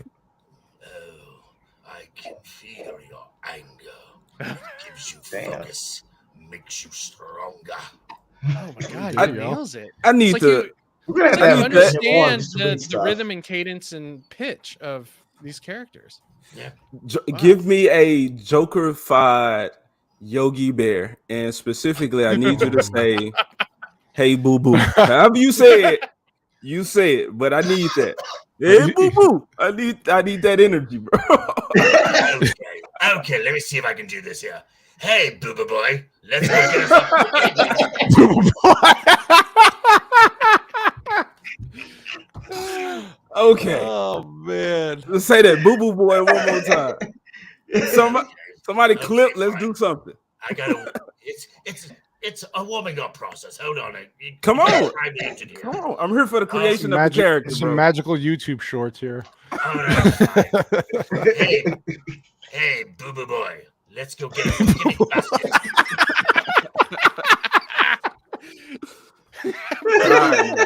That is good. I'm impressed. Don't mind Harley. She's fine. She's off feeding the hyenas. So Joker, I like it. I would love to have you play one of my characters. Let me ask you this. Oh, dude, yeah. Do I have to pay any type of disability, seeing as how the characters you're playing have no disability? No, you're good. There we go. That's awesome. All right. Y'all, we at 3 hours. It's getting hot in this garage. I think we got out everything that we needed to get out. It's getting too long. Yeah, it's almost time for the stream to end. I hate to say it, but no, it's right. That was not hardcore. Joker said he's fine with it. He's on YouTube now. Fuck it. It is what it is. Yeah, we're not going to just act like it's not there. Yeah. Especially if he can use it, if he can overcome it. I'm here for it. Anybody got anything they want to get off their chest? Not in a bad way, but y'all want to say before I end the stream, before we're no longer connected to the people, before we exit the matrix. My feats of strength is I just turned 40. So my bad. We didn't get through all the feats of strength. Okay, Copa, feats of strength. I'm 40. Just turned 40. That means I'm 40 years heroin free. Applaud me. Wow, you young. My feats of strength is obviously I'm having a baby girl. Is coming up this year or next year. Oh, your wife is. Well, yes, but I'm the reason why. So well, you're half the reason. Yeah. Well, yeah. Well, now I had the fun, and now I just get to sit back. So there's that, and obviously the channel and the extreme growth that it had in the 3 months that it's been out is intense. So that was another feat of strength, and another feat of strength is being on Cannoli's channel every Monday and linking up with him. I mean, friends like him, they don't come like every day. He's a rare guy, and to meet someone like him and bring me onto his channel when I'm a guy who's never done a live stream before, and I told him that, and he said bring it anyways, and to have the show and with him has been another feat of strength of mine, and meeting everybody like you, Joker, Left Eye, Abomination, meeting people like you through just doing this YouTube thing has just it's opened up so many doors. I can't believe just how well this community has received each other, how much you guys lift each other up and stuff like that. Just watching it in real time and being a part of it just a little bit has been a wonderful experience. And I want to thank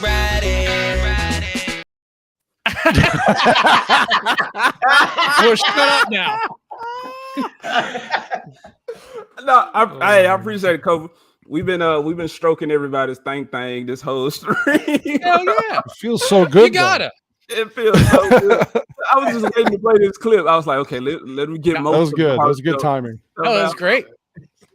Let's circle jerk it, man. Let's circle jerk it. I've jerked enough of you. I've asked all of y'all to be here. That's jerking enough. Mm-hmm. I think. No, y'all great dudes, man. I wouldn't have asked otherwise. No, it's just. Thank you. It's just, just to cap it off, it's just shocking to me just how great everybody's been to each other, honestly. Yeah. Because I come from the indie writing sphere like 2-3 years ago, and that's a great community as well. But there was a lot of snakes in the grass, and you could tell. Here, I haven't really sniffed out any of the bullshit yet. It's been a great community to be a part of. And I think part of that is, and because the Gary told me this, and he said, it doesn't matter if the message comes from AJ or Cannoli or him or me or any of us here. as long as the message is getting out. Yeah, that's because true. At the end of the day, we're all on the same side, and we're Oh, basically all we're basically all saying the same thing. Yeah. Yep.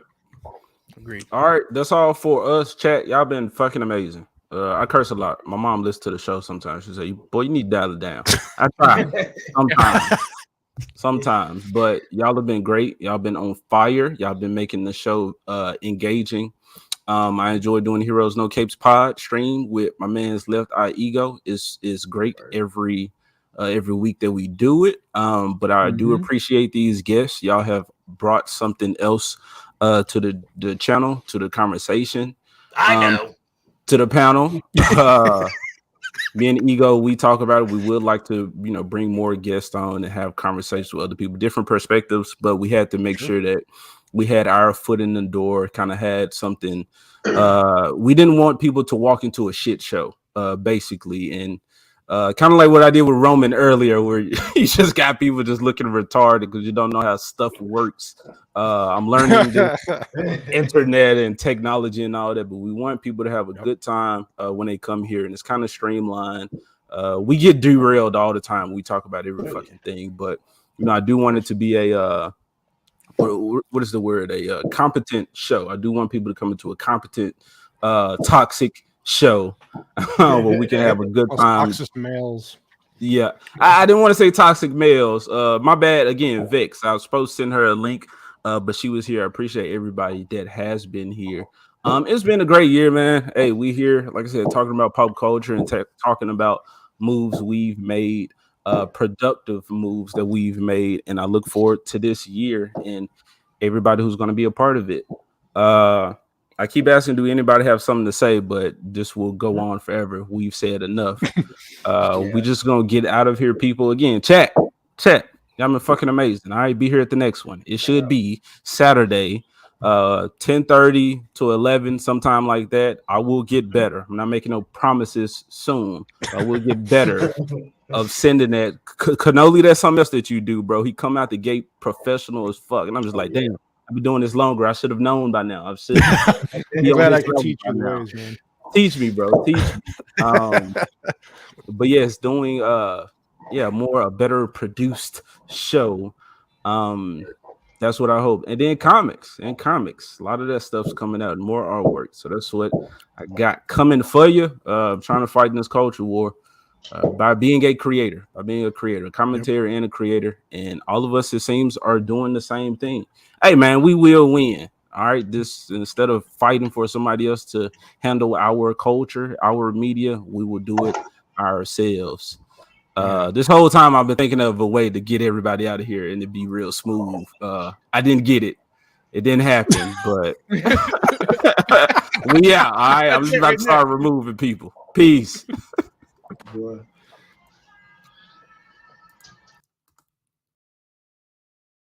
In there.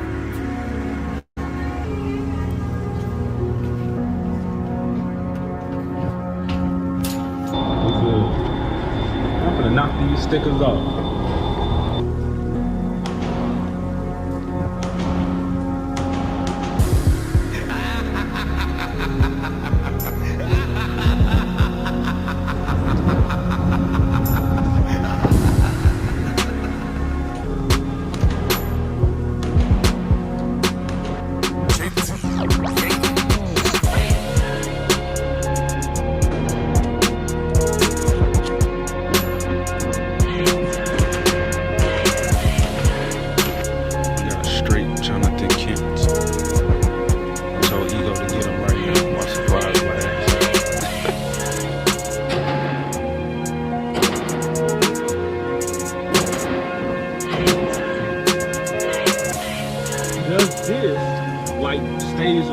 Stays in our vote.